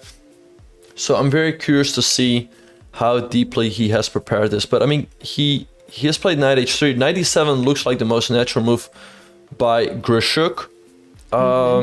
So yeah, we'll see whether he will keep blitzing or... I mean, at some point, of course, Hikaru's preparation is gonna end. And that moment might come very soon. So we'll see. Yeah, we'll see what he comes up here after knight... What he comes up with after knight d7. Maybe we can check back in with group B. What do you think? Yeah, for sure. So last time we checked in here, we thought that Rapport, we kind of like Rapport's position at least, with this being the group where both players with the isolated pawns. Yeah. But in Rapport's case, we kind of liked that position for him. Yeah, so indeed, interesting games in both, interesting positions in both games. So for Rapport, he played the move knight e2. So first he played h3, taking the g4 square away from the bishop and the knight, and making sure he always has the square for the king, so he never gets vectoring checkmated. Rook fd8 by black, knight e2, maybe putting some pressure on the knight, and opponent played knight e4, putting the knight in the center. I think it looks pleasant for white. He could play something like knight f4 or knight d4, putting some pressure in the center, but I think he has reasons to be optimistic about the outcome of the opening. And yeah, we also have this other game in the group looking pretty balanced to me. I mean, black has the isolated pawn, but that's sort of his only problem. I mean, black should be fine here, I think. Yeah, I think a good chance actually that Rapport will somehow manage to win his game, that we'll see a draw between Wojtaszek and Fedoseev, and we'll see a three-way tie at the top going into the last game tomorrow. Yeah, that's very likely indeed. So and what Hikaru is still thinking, so maybe we have time to check in with pool C and E quickly. They're saying update the board, but I don't think any moves have been played, right? Yeah, maybe they're just confused by the red colors, I guess. So if we refresh, we'll get rid of the colors, but this is the position on the board. Why is he thinking? Well, I mean, at some point his preparation does end. I mean, of course, he would have loved to look at this in more depth, but I mean, there's so many moves you have to look at every move. And yeah, here we can pull up the live feed. Indeed, Hikaru is thinking, he's right here. This is Big Fish looking over his game. So yeah, Hikaru is on his own here. But let's see what he will come up with. It's strange. I mean, today is a day that I thought there will be lots of action with some players having to take some risk, but we're now an hour and a half into the games, and most games are shaping up rather cautiously. Yeah, no, for sure.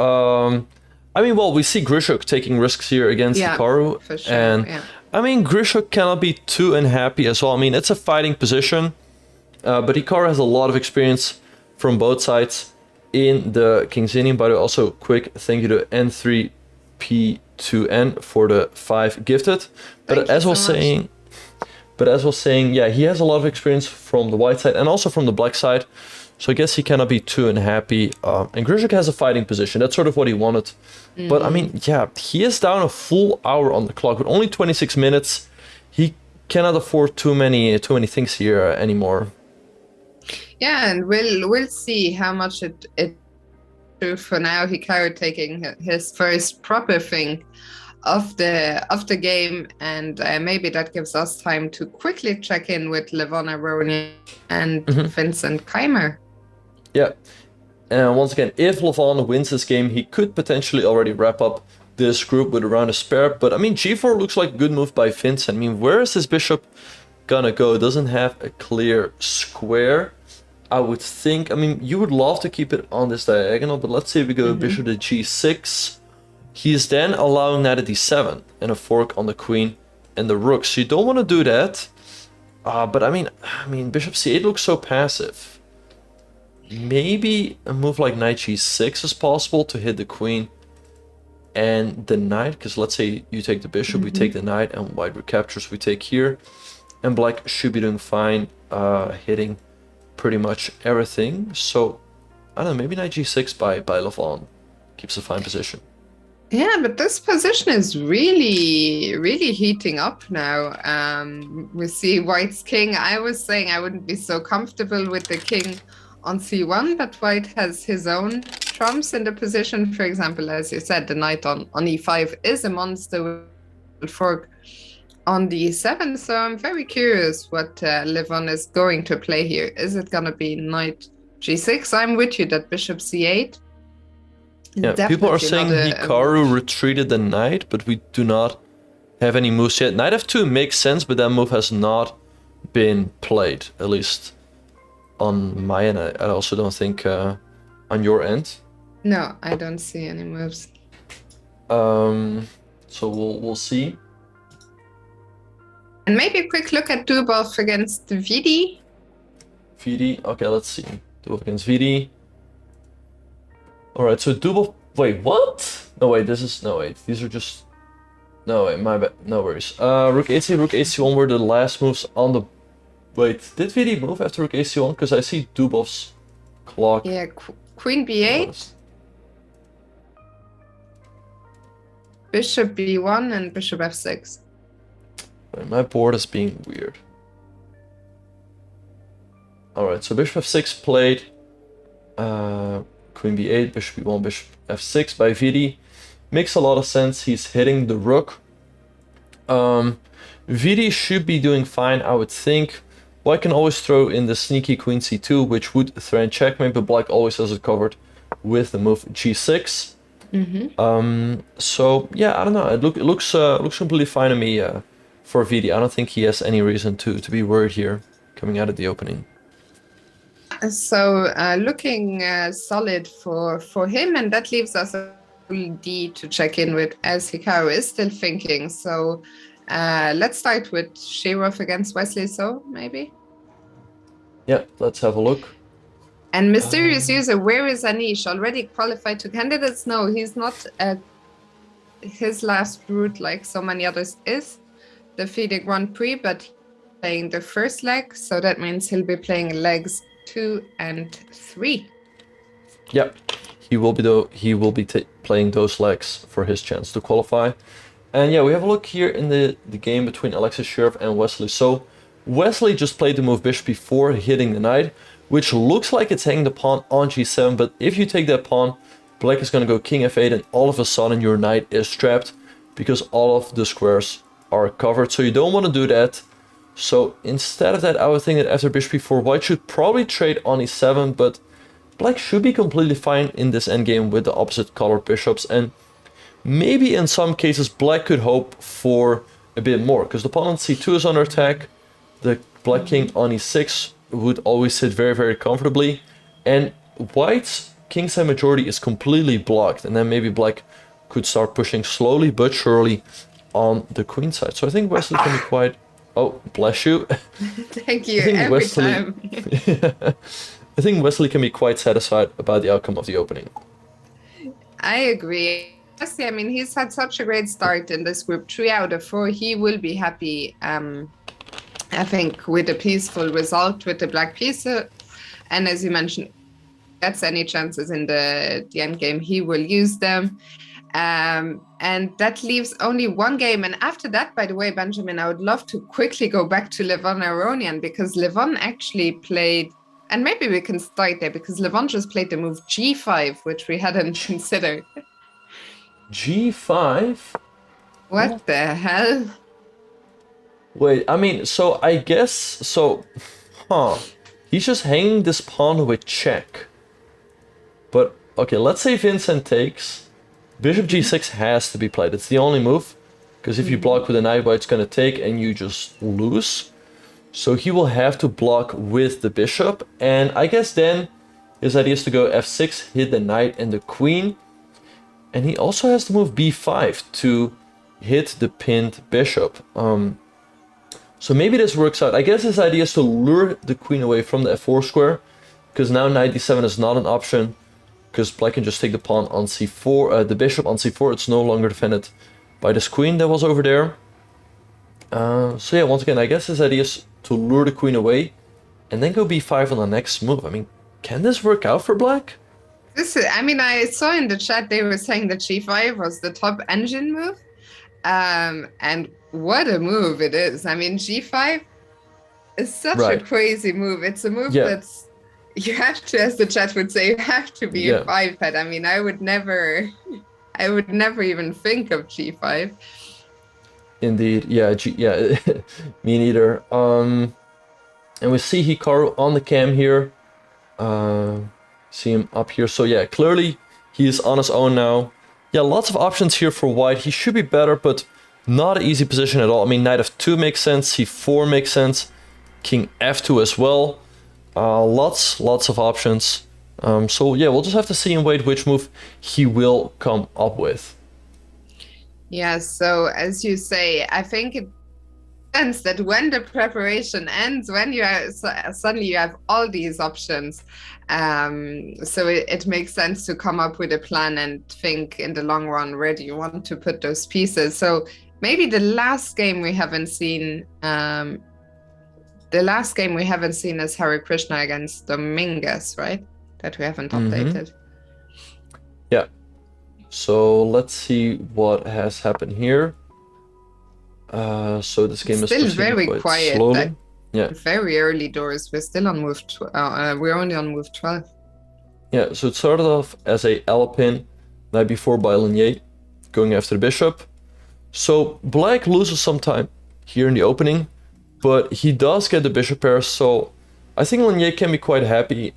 Bishop f5 looks quite natural to me. Bring out the bishop, and then reinforcing the pawn chain with the move e6. Yeah, I mean, this just looks, would you say this just looks completely equal? Has Dominguez equalized, in your opinion? Yeah, I would think so. I mean, I think he can be quite satisfied about the outcome of the opening. I mean, he can bring out the bishop here, hit the queen. And, I mean, I kind of like black's position. I mean, this bishop is out of the chain. e6, bishop e7, and short castles. Yeah, I would prefer black's position at this point, to be honest. And actually, as we speak, knight f2 has just been played by Hikaru. Very logical move. So let's see. I mean, I guess knight c5 here would make sense for Grischuk. And then white has a... Oh, actually, here we have Hikaru on the big screen. So he's thinking. But he's probably going to reach for the knight soon. And then... Oh. Yeah. Now they move to another game. So yeah, so knight f2 and what are the options now? So for Grischuk, yeah, I think to me knight c5 looks like the most logical move, activating the knight. And then maybe you put the bishop back on d7 and move in the rook. That's one way of playing it. He could also... Another option would be maybe to bring out this bishop, because this bishop is kind of dead on h8. But if you bring out the bishop to f6, in some cases maybe, like let's say black goes bishop f6, right? And let's say we make a random move like king f1, putting the king on g2. In some cases, black could put the bishop on d8. Let's say white goes here. Black goes somewhere like knight to c5. We make, I don't know, random, and then the point could be to go queen e7. And bishop b6, activating the bishop that way. That's a very interesting plan, and it's not an easy... I guess you have to be familiar with the ideas because the bishop on h8, it's not so obvious to think, okay, reroute that all the way to b6. But I think once you idea you've explained it to us, it makes sense, because as you're saying, the bishop really not doing much on h8 while on b6. And just as we say that, bishop f6 has appeared on the board. Yeah, players are listening as always. And you know, it will be up to Hikaru. Like, how does he proceed here? I mean, something like king f1 to g2 makes a lot of sense. I mean, he could also play c4, but white never can really break with the move c5, because black can always go b6, and he has it covered. So I think something like king f1 to g2 makes sense. If we provoke b6, is that not good news, that the bishop cannot go there any longer? True, yeah, I mean, yeah, you make a good point there. I guess Grischuk is just gonna sit, like, let's say we go king f1. He could also just put the bishop on e7. Let's say we go king g2 and knight to c5. Bishop d7, and I mean, the position is probably better for white, but I don't really see a plan here, to be honest. Yeah, I think that's one of the problems. I have to say, playing the King's Indian on either side, never been a d4 player, never been a King's Indian player. And a lot of these positions, I always like the look of them for white. But then when it comes to what do I actually do, it's not so obvious. Yeah, true. I mean, we have a close position here that generally involves a lot of slow maneuvering. But yeah, there's no really appealing breaks for white. I mean, if you go f4, that always opens up the white king. There's no breaks on the queen side. I mean, a4, a5 is kind of out of the question, I would think. So, I don't know. I mean, so in that game between Elyanov and Demchenko, right? Could you maybe tell us a little bit how that game went? Because Elyanov did win that game, right? No, that game ended in a draw, but it had gone. So I think they deviated when Hikaru played g4. Let me just find. Sorry. When Hikaru played g4, that game had continued c4, and I thought we might transpose, because then Demchenko played b6, g4, but then bishop c8, knight h3, so that game continued differently. Knight d7, knight went back to f2, I'm not sure what that's about, and the black knight jumped to c5, knight d3, bishop f6, knight takes c5, b takes, and castles happened in that. Right, so I guess, yeah, white was also a little bit better in this game, but given the fact that the position is fairly closed, definitely brings some drawing tendencies in the position. It's very difficult to break through, but once again, given the fact that white has a nice space advantage, white should be better. Yeah, and I think for Hikaru, of course, he's trying to press with the white pieces. But even today, I think a draw is not on paper a bad result for Hikaru by any means. Yeah, and actually Hikaru has just castled.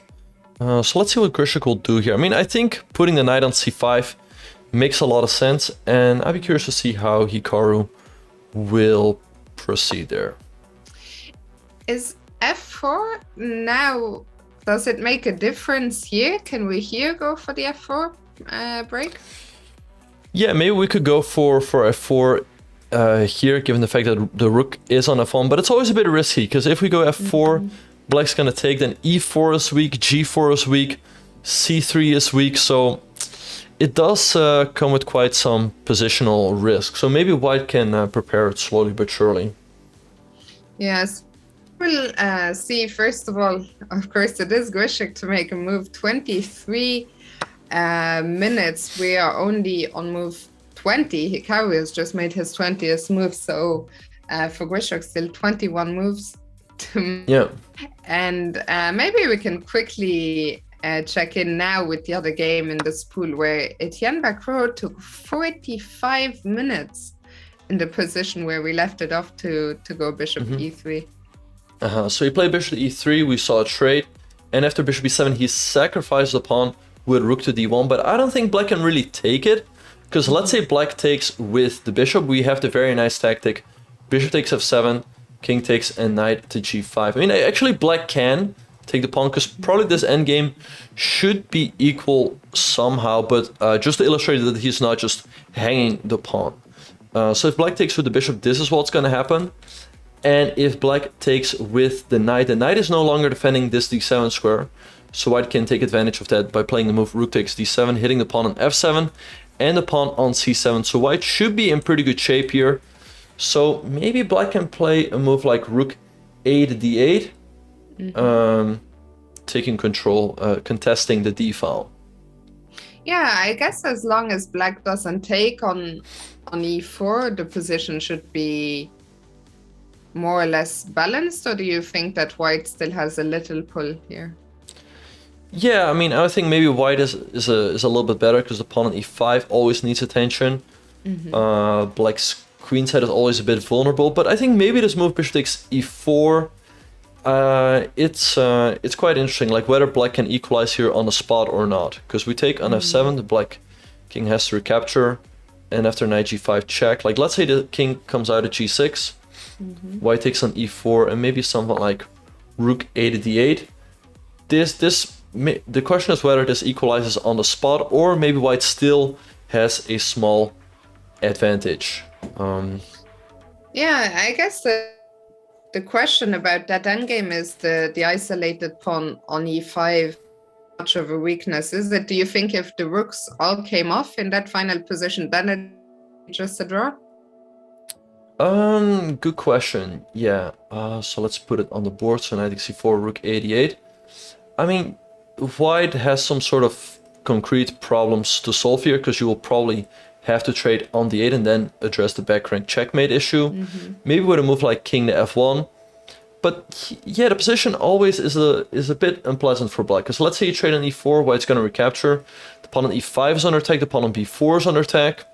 So not that easy. Like after rook d2, there's always rook c4, guarding the pawn on c2 and hitting c7. So I don't know, maybe he could go for some active counterplay with something like rook d1 check, and then rook b1 perhaps. Maybe this holds for black, but it's always a bit annoying. I mean, given the fact that these pawns are so divided in a way. Yeah, so Panko probably thinking about bishop e4, see if he can make that work. And meanwhile, to come back to the Hikaru game, there was an interesting question in the chat from Roch the Cobb. How would you approach this time advantage if you were Hikaru?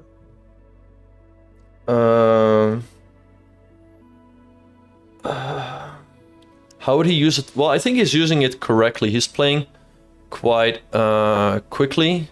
And Grischuk is also catching up a little bit on the clock. He just played bishop to e7. And now it's not even a 1 hour time advantage anymore. How bad? Yeah, he's only up 57 minutes on the clock. Right. So bishop e7, I'm a little bit surprised. I thought you had convinced me. I thought that's gonna try and get to b6 somehow. What's the idea behind bishop e7? I mean, I guess he just wants to make sure the pawn on d6 is always protected. And he's sort of just keeping all of his options open. So I guess on the next move he's gonna go knight c5, b6, maybe bishop d7.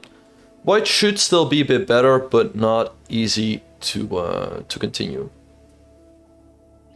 So what do you do as white? I'm still not clear if f4 you had said we could potentially prepare that if we don't go for the break with f4. What are the other maneuvering for white? Right, so I think a move like c4 always makes sense, strengthening the pawn chain. King g2 is always an improving move, knight at d3. But yeah, okay, so let's make a couple moves. Like, let's say we go c4, black goes pawn to b6. We play king g2, for example. Maybe black plays something like knight at c5. Knight d3. I mean, white should be better, but once again, I don't really see the plan. Like bishop d7, because this trade shouldn't be... Although, maybe his plan should be the following. Like, let's say we make all these moves. Right, actually Hikaru has played the move king h2. Okay, which is fine, but I would have preferred to see the king on g2, but maybe he's just making sure that after f5 he can always take and rook to g1, but I don't know. Yeah, it's always the king on h2. It kind of looks weird, but as you're saying, he might be hoping to use the g file if it opens up. Indeed, yeah. Is there any way that black can now somehow fight against c4? I guess you cannot stop anyway.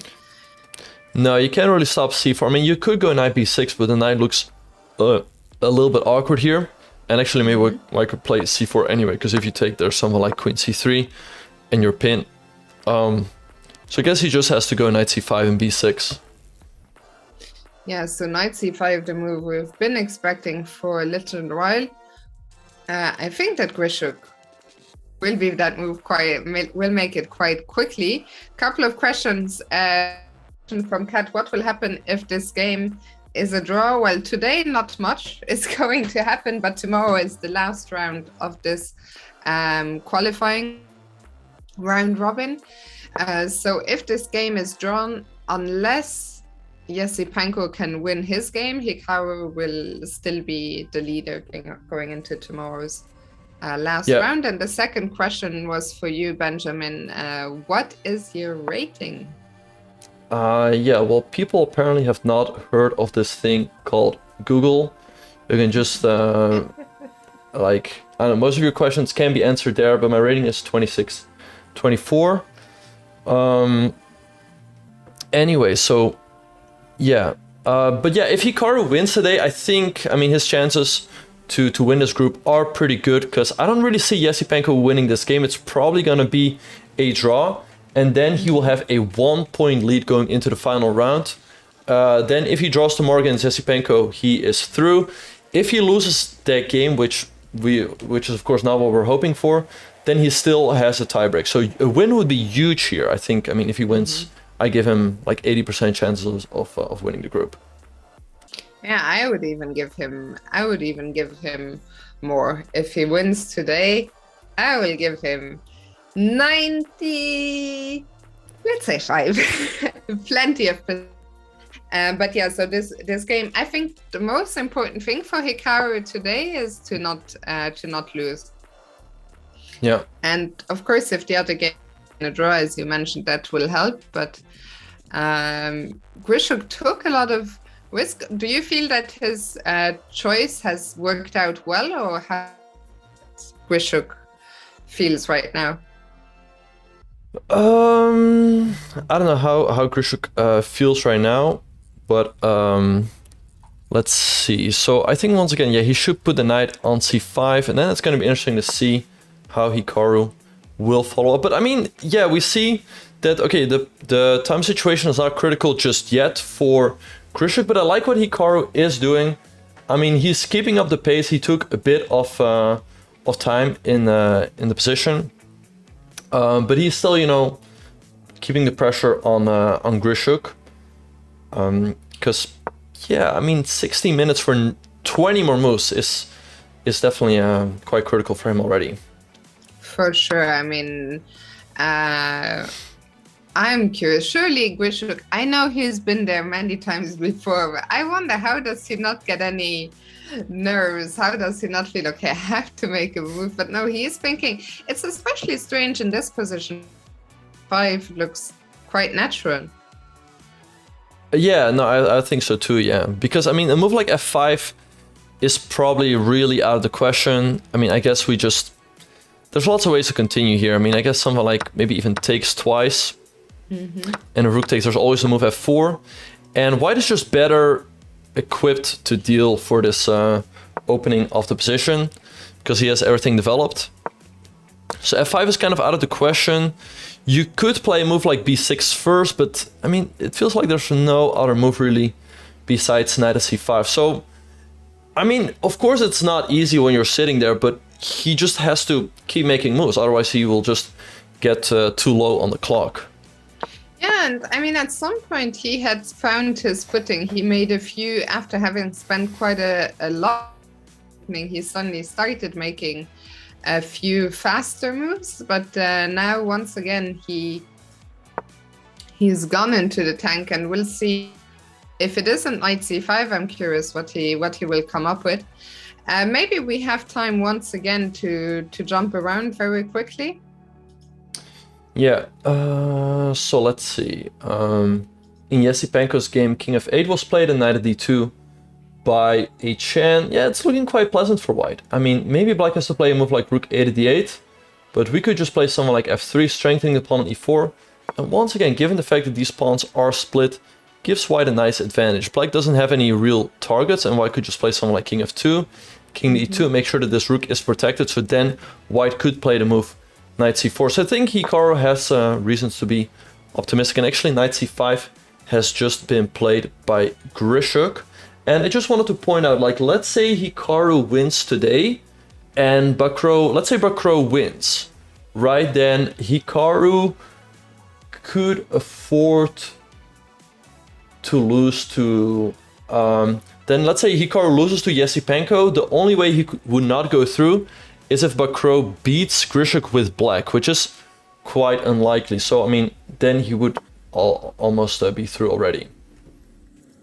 Yeah, so tonight, well, actually in just a couple of hours, really, I think we will see a lot more clearly here.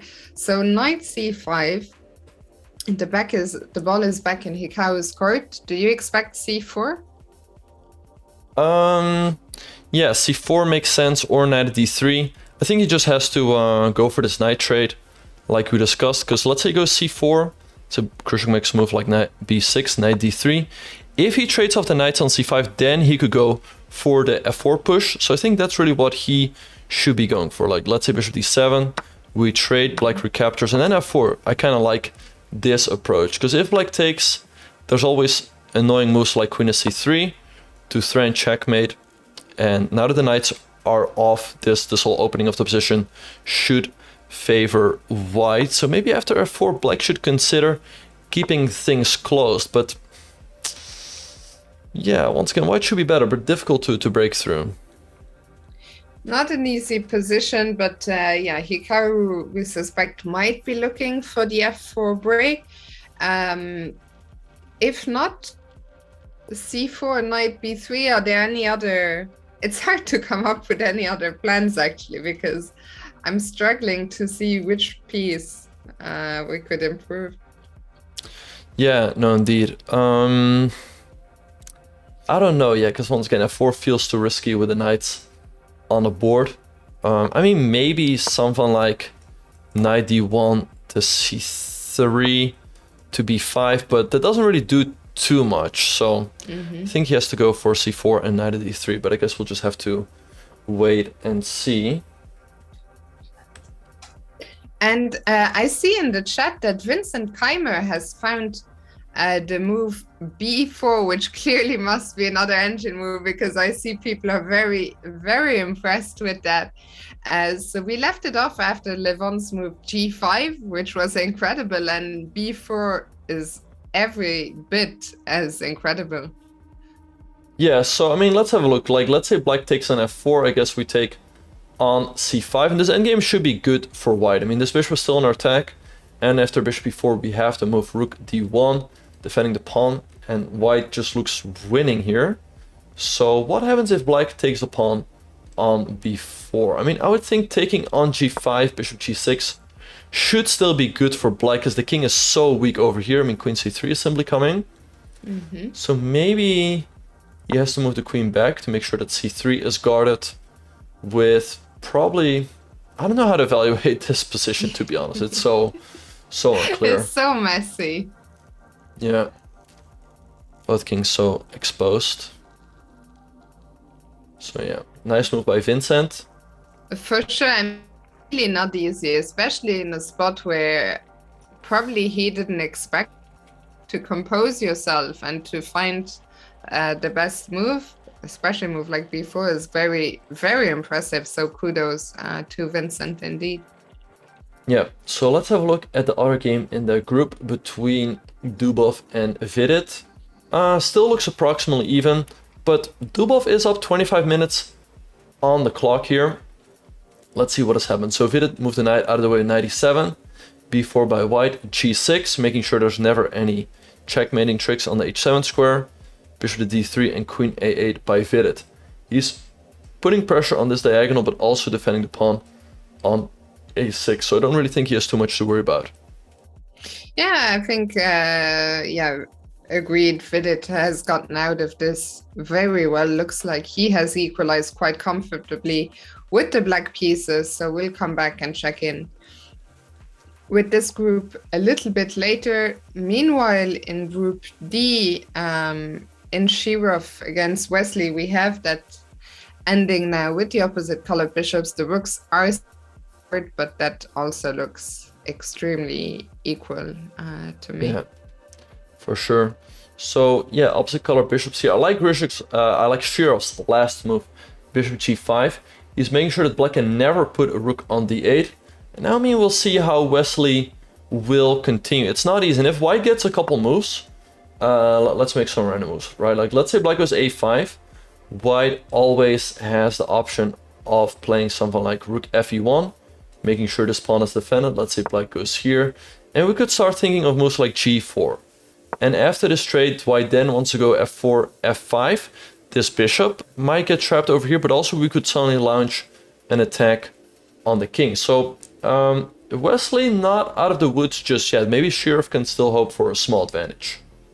Yeah, so Wesley still needs to be accurate here. Meanwhile, what's going on in Harry Chris against Dominguez? Dominguez's king is still in the center. Is that something he needs to be worried about? Yeah, so Dominguez played the move bishop f5, bringing the bishop out of the chain. Queen g3 and e6, strengthening the pawn on d5. Knight ge2 and queen to c4. I'm a bit surprised he did not castle here, but he played the move bishop e3, rook to c8, and now he castled. And indeed, the one problem for Dominguez is that his king is still in the center, and it's not easy to get it castled, because you cannot play the move bishop e7, because then you hang the pawn on g7. And I mean, you could play moves like bishop g6 to prepare that, but white then starts launching an initiative on the queen side with a move like rook to c1, x-raying the queen on c4. So black has some long-term advantages, but he still has to solve some concrete problems. And also, I mean, yeah, Dominguez down at 32 minutes after only 15 moves. He could definitely end up in time pressure as well. For sure. I feel that today there's quite a lot of games which are shaping up slowly, which had quite a slow start. But with the, of course, with the time pressure, I feel like they are all going to explode at some point. For sure. So that is that. Let's have a quick look in Group B. So we left off after knight e4. Richard played knight f4. Grigori traded on f4. So here we have an interesting position. White has the two bishops, but he also has doubled pawns over here. f6 by Grigori and queen e2. I mean, I would think it looks quite pleasant for white. I mean, he has d4 nicely under control. He can start putting pressure along the e-file. Black's bishop on e6 is fairly passive. It's just kind of stuck looking at his own pawn. And I mean, the knight e4 is passive, but it's always under attack. So I think Richard can be quite happy about the outcome of the opening. For sure, Richard, he is one of the players who really needs the win today. He was the top seed in Group D after Dingley-Wren had to drop out, but he is currently trailing Wojtaszek and Fedoseev by half a point. So Richard really, really needs that win today with the white pieces. And he's, as you said, probably quite happy also. Little time edge. I saw a lot of people were asking in the chat, is Grischuk's time correct? It is correct indeed. He's down to minutes. We're only on move 21. Yeah. But thinking how to react to knight c5. For sure. Yeah, things are heating up in Hikaru's game. I mean, things are looking good. He's up 50, 53. I don't know, I can do them. He's up a lot of time on the clock, more than 50 minutes. 53 minutes, right. So things are still looking pretty good, but we are going to be taking a very... Shoot, I can't talk, wait. Talking is hard. Yeah, things are heating up here, but we are going to be taking a very short break. Do not go anywhere, you guys. This game is going to be very important for Hikaru's chances. We'll see you guys after the break. Catch you then. Welcome back, everyone, to round 5 of the FIDE Grand Prix in Berlin. Fiona, Hikaru is still thinking in the current position. What do you think he's thinking about? Yeah, I'm curious. So you were saying one of the moves that we've been talking about for a while, c4, makes sense. I think what he is probably thinking about is the pawn. About it, there's not so many pawn breaks in this position, so I think there's a very good chance that Hikaru is thinking, in which moment can I go for the f4 break? Is that the break I want to go for? Are there other plans? And yeah, he's been thinking for 21 minutes, but still he has huge time edge over Grischuk despite going into the tank queue. Yeah, no, for sure. Indeed, he's still up 40 minutes. But on the other hand, Grischuk could also think on Hikaru's time. So we set the move knight d3, and I was just wondering, like, how should we evaluate the position in case black trades on d3? I mean, I guess we always take with the bishop.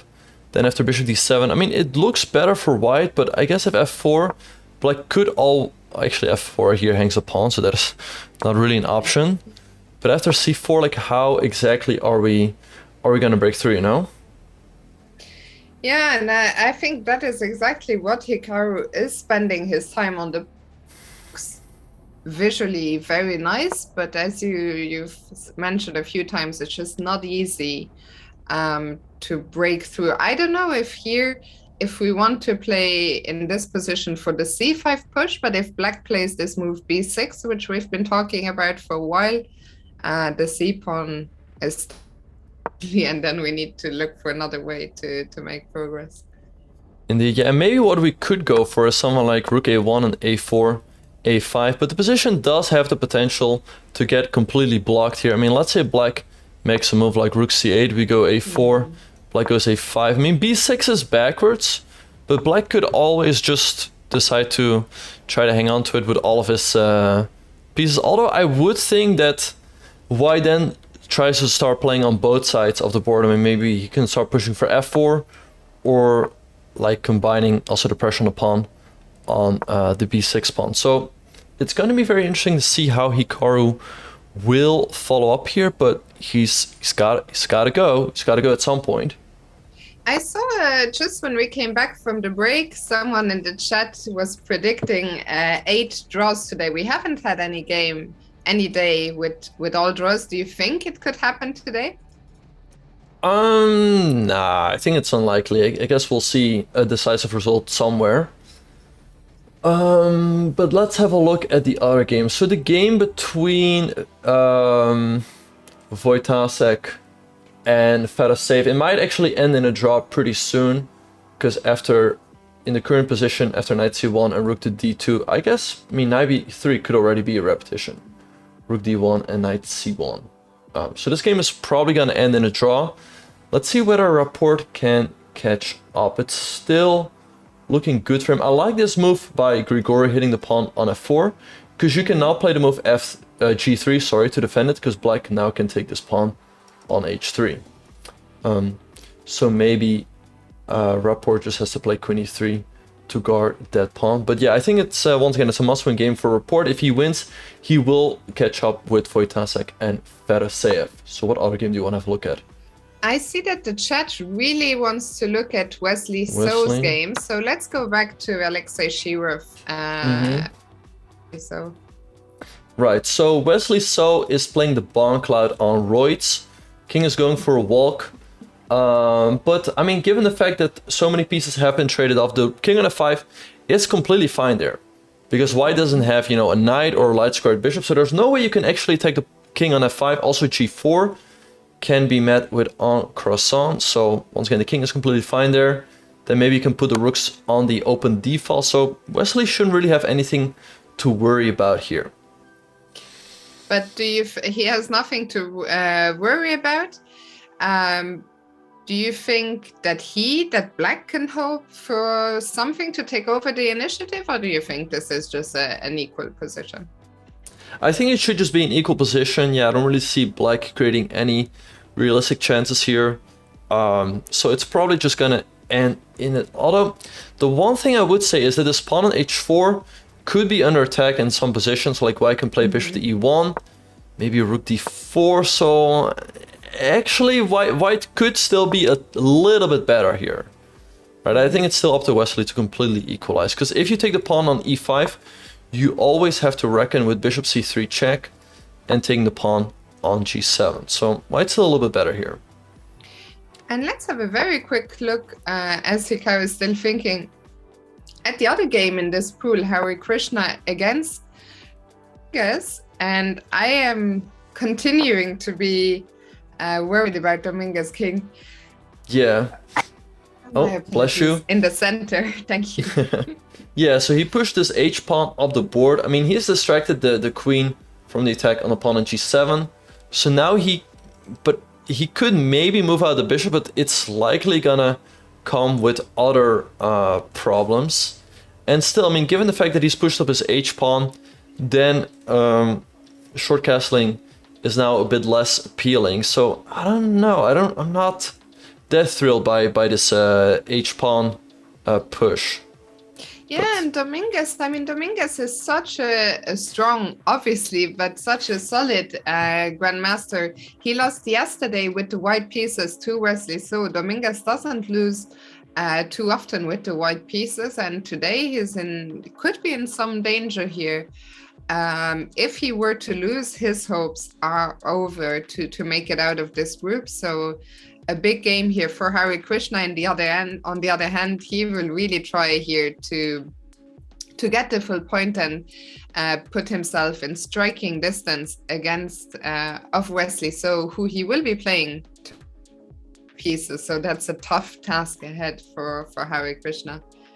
For sure, yeah. And as we speak, the game between Wojtaszek and Fedoseev has already ended in a draw after knight b3, rook 81. I don't see any more moves, and the players could also not have agreed to a draw, but I guess they just repeated the moves. Let's see. I don't see them on the live feed, but I'm pretty sure the game. Yeah, they repeated. I can see the moves. They repeated this knight b3, knight c1. So maybe we'll get an interview there shortly, because we'll just have to wait. So yeah, that's the first game of the day to finish. The two players were leading co-leaders in Pool B. So in this group, the onus is now on Richard Rapport with the white pieces. We like his position against Oparin a little bit better. So if he can get the full point, he will catch Fedoseev and Wojtaszek in the lead, and we'd have a huge tie going into the last game. Meanwhile, we finally have a move, knight d3, after almost half an hour, I think, by Hikaru. Right, and someone is saying Hikaru played king d3. Unfortunately, that move is not legal. Knight d3 is on the board. So now Grischuk has to decide, like, is he gonna let Hikaru trade with a move like b6? He's gonna let him trade on the c5 square? Or is he gonna trade on d3 himself? And as we discussed, Hikaru still then has the potential to go c4 and let's make a couple moves. If black goes b6, there's always the option of going rook a1 and a4, a5. So I like the fact that, the good thing is that Hikaru is asking him questions, right? I mean, what is he gonna do here? Is he gonna trade on d3 himself or go b6 and then take with the b pawn? I would think that taking with the d pawn should always give white a very nice advantage. But yeah, now Grischuk's time is ticking. So let's see how he's gonna deal with this. What would you do as black? Would you take yourself, or would you let white take? What would be your preferred? It's a tough option. I mean, it's not easy. And yeah, Grischuk's time is ticking. He has only 13 minutes. He could also move the knight. I mean, knight d7 is a bit of a pity because the knight just came from there. But he could also play the move knight a4, which hits the pawn on c3. But I think maybe b6 is the way to go. But either way, it looks quite pleasant for Hikaru.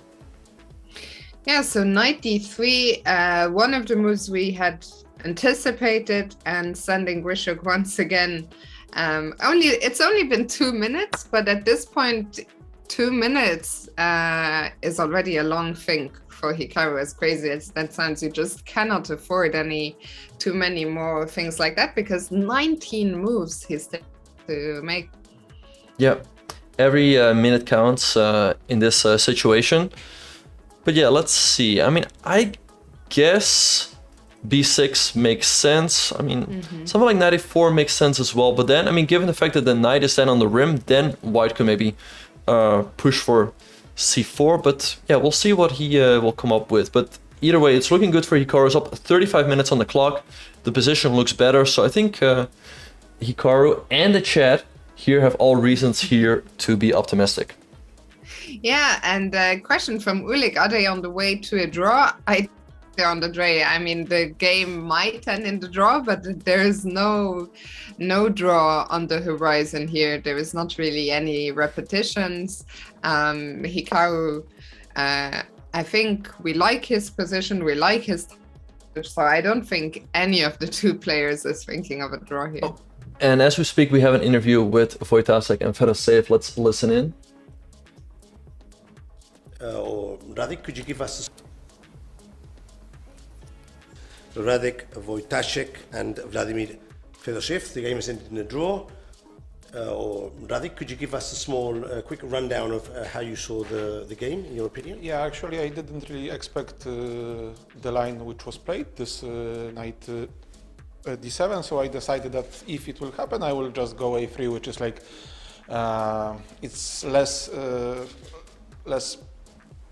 playable, but also very safe line. So I didn't really expect much, but I thought when I got this structure knight against bishop, then I thought at first that I might be slightly better, but then I blundered rook c4. I mean, blundered is maybe a strong word, but I didn't see that. And after rook c4, I actually thought that I might be a little bit worse unless I will find some good moves, and I didn't really want to play this move which I played, which is bishop f3 and queen back, and everything is going back. But I didn't see how black can progress in that, and okay, what happened was that we just exchanged almost everything, and yeah, that was it. Okay. Vladimir, it seems you surprised your opponent with your opening choice.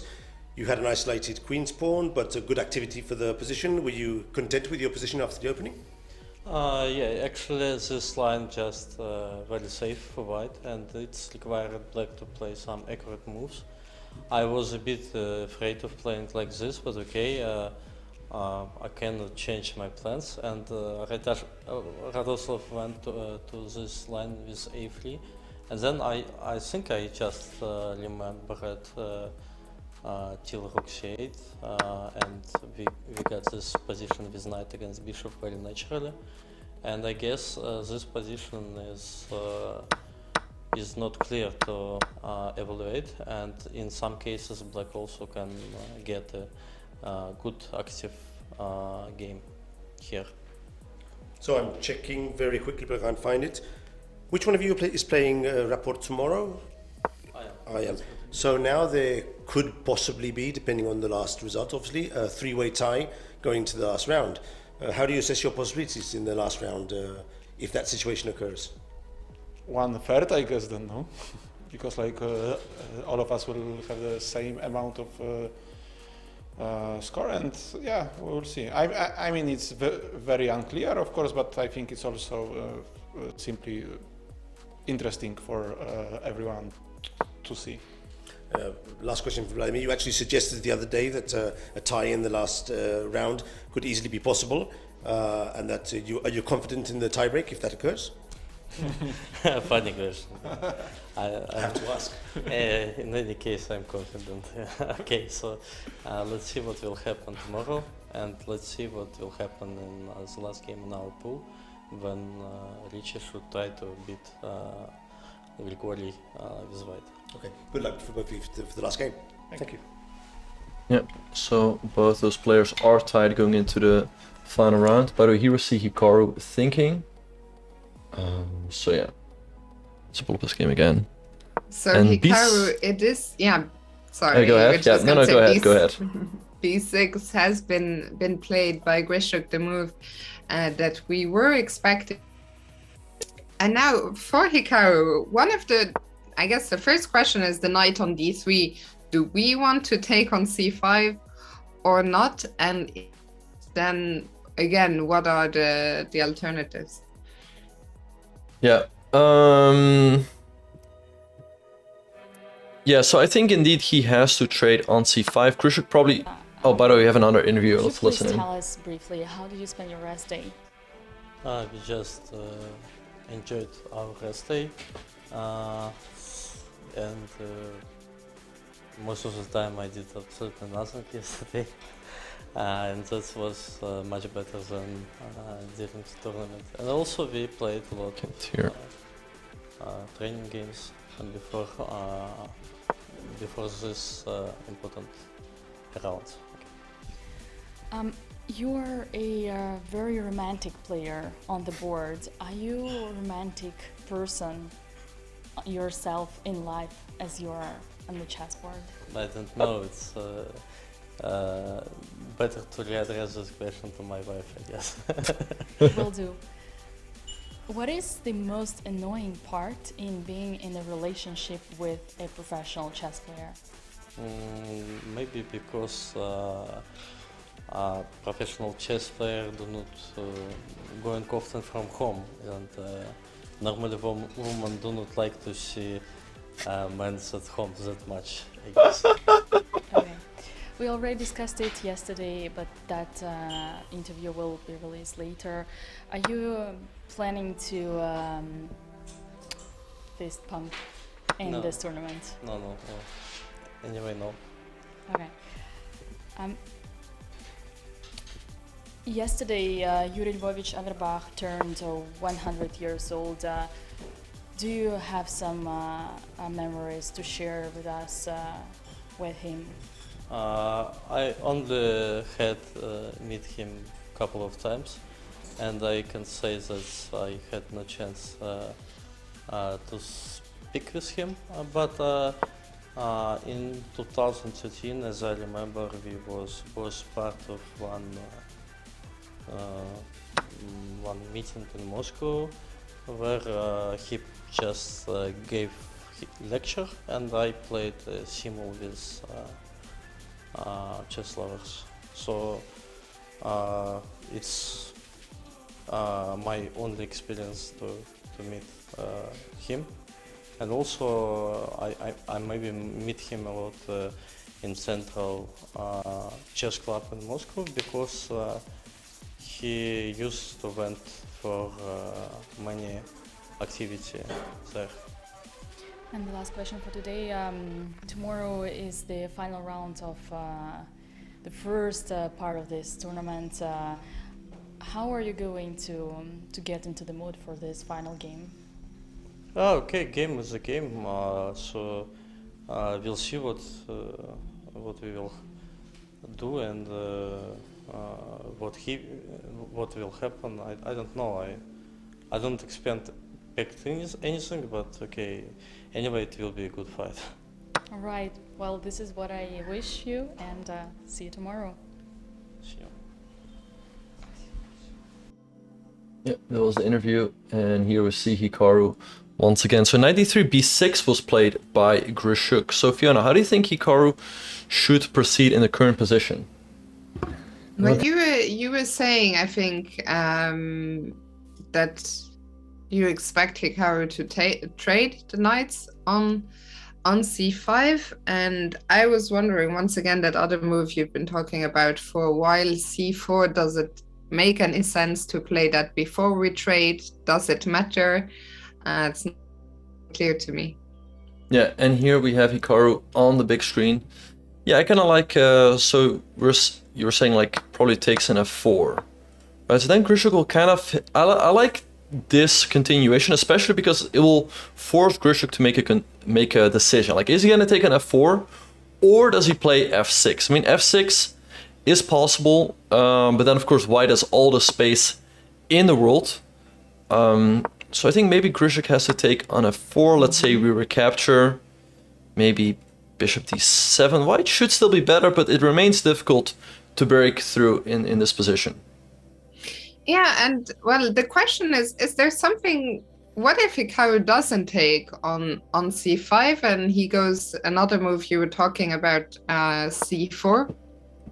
Right, c4 also makes sense. What if we start with c4? Yeah. Also makes sense. I guess black is just gonna play bishop d7 and then white can trade on c5 later on. But at any rate, I don't really see another plan for white besides trading and then going f4. I mean, you can make preparatory moves, but at some point you do have to trade and go f4. That's what I think. Do you think that's what Hikaru is going to do? Good question. I think so. Yeah, it looks like the most active approach in the position. By the way, as we speak, we also have more developments in the game between Bakro and Yesipenko. It looks quite pleasant for white. And once again, if Bakro does not lose this game, that should be pretty good for Hikaru. Yeah, and well, he still has a little something, it looks like. We talked about earlier, the 5. It just seems a little bit more active now. Yeah, no, for sure. The one thing that is a bit concerning for Bakro is the time situation. He's under 20 minutes, 19 more moves to be made there. And Hikaru still has quite a nice time advantage, but it's getting less than half an hour now. So it would be nice if he could somehow try to keep up the pace and keep Grischuk under pressure. Because Grischuk has only 10 minutes for 18 more moves to be made. Yeah, of course, easier said than done. I'm sure Hikaru mind, and it's just a difficult line to toe. When do you want to play faster and put the pressure on the clock of your event? Do you want to also take your time to figure out the most accurate continuation? I guess that taking on c5, d4 are the moves that Hikaru is looking at the most, and figuring out how to best break with f4, and he has just captured. Yeah, he has taken on c5, and yeah, what's kind of interesting is that Grischuk's time management can sometimes be contagious, right? Like he spends a lot of time, and then his opponents feel like, okay, then I should also think. So very often it ends up in a mutual time scramble. So Grischuk has just recaptured. And yeah, I kind of like this move f4 here for Hikaru. Once again, it would really put Grischuk on the spot with only 10 minutes for 17 more moves. But there's also, of course, other moves for Hikaru. Maybe bishop b5, putting the bishop on c6 is also an option. Yeah, but I like you. I think it is time now, and it's easier said than it's easier said sitting here at home. But I think f4. As long as there is nothing wrong with the move, it's probably the move that will ask the most questions of Grischuk. Yeah, and indeed, as someone pointed out in the chat, there's no chance of flagging due to the 30-second increment. But of course, mistakes, inaccuracies, and even blunders do happen. And actually, we have them here on the big screen. So let's pull them up. Let's try to figure out what's going on. So Hikaru has 38 minutes on the clock. Grischuk, 10 minutes. You gotta go, dude. Gotta keep up the pressure. So f4, I think, is the move that we want to see appear on the board. Indeed, yeah, it looks like the most challenging. Once again, Grischuk will have to answer some questions. Like, is he gonna allow this trade on e5? He's gonna take an f4, or is he gonna play f6? And f4 is on the board. Almost. Wait, let's see. Is he gonna play f4 here? I think he's gonna go f4. Yeah, f4. Wait. Let's go. Okay, so now let's have a look. After f4, you said Grischuk can take, he can go f6. So let's have a deeper look at the different options. Right, so I mean, f6 is an option, but it looks kind of unpleasant. So let's say he takes on f4 and we see Hikaru getting up from the board So let's say he takes on f4, Hikaru recaptures, and then let's say move like bishop d7, right? Just continuing development. How are we gonna continue here as white? I was thinking maybe something along the lines of c4, so we could go queen c3 and threaten a sneaky checkmate. That could be an option.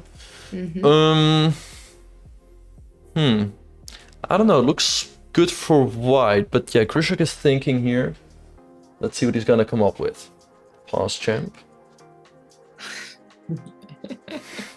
I think he'll probably spend, well, he cannot spend that much. He only has 9 minutes. So let's have a, what if f6, then how do we continue?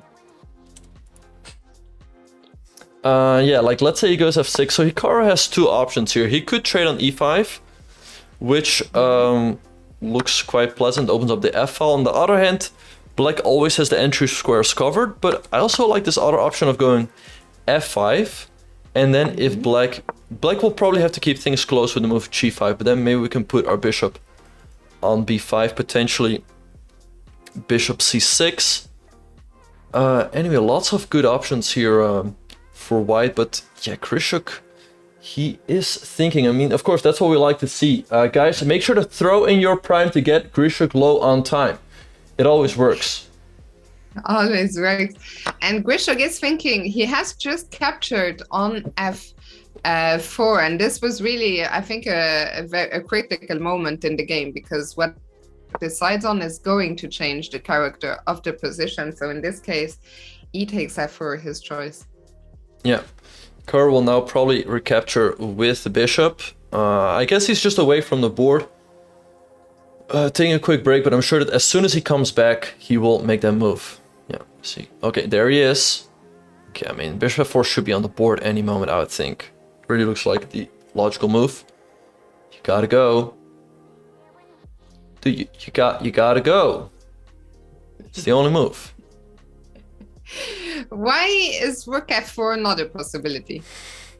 I mean, it is, but it just looks weird. Like, the bishop on f4 always puts pressure on this pawn, and just looks like the most logical move, so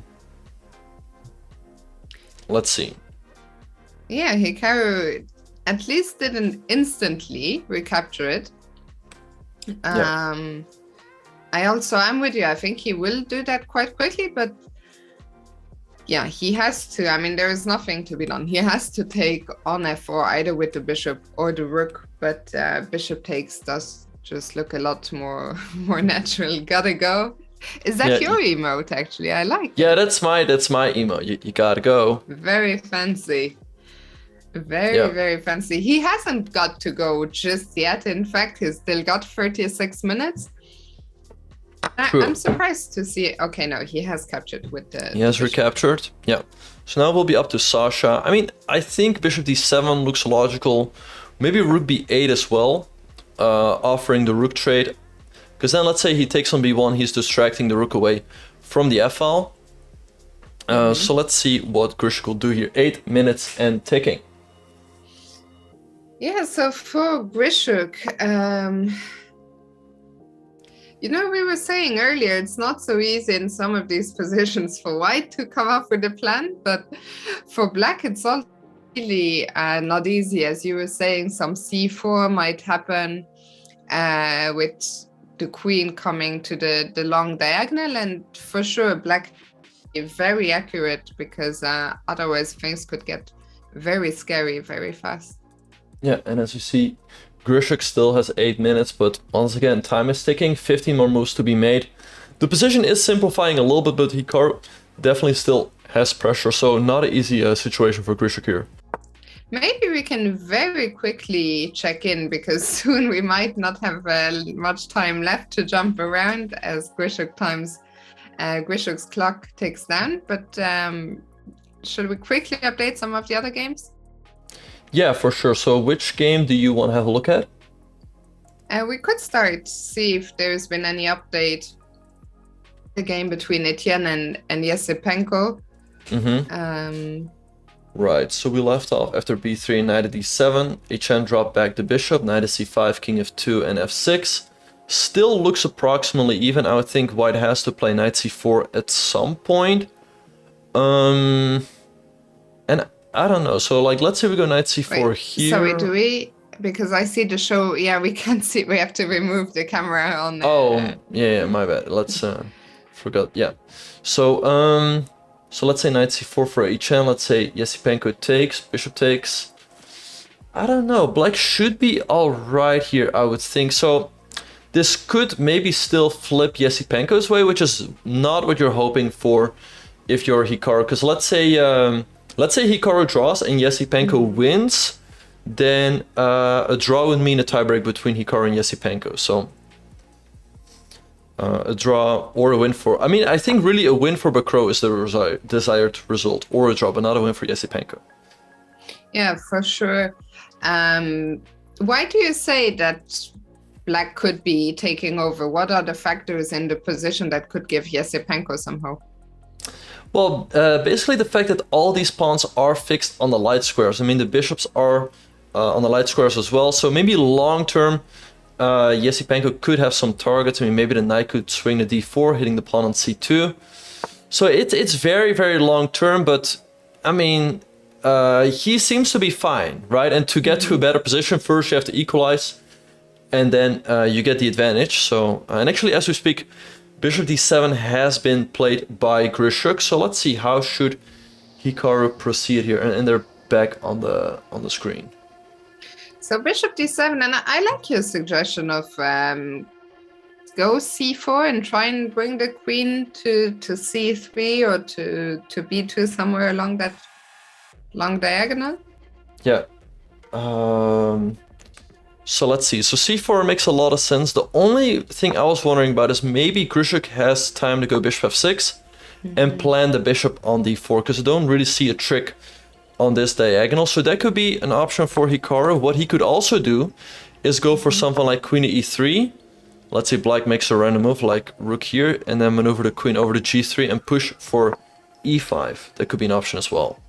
I like that, actually. I like that plan. And how does... I mean, e5 looks very on as Black, so how do we fight against the e5 push? It's a good question, yeah.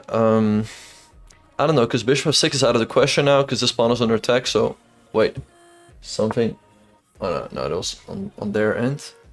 Let's see what Hikaru is gonna do. He has 35 minutes against Grischuk's 6.5. Grischuk still has 15 more moves to be made.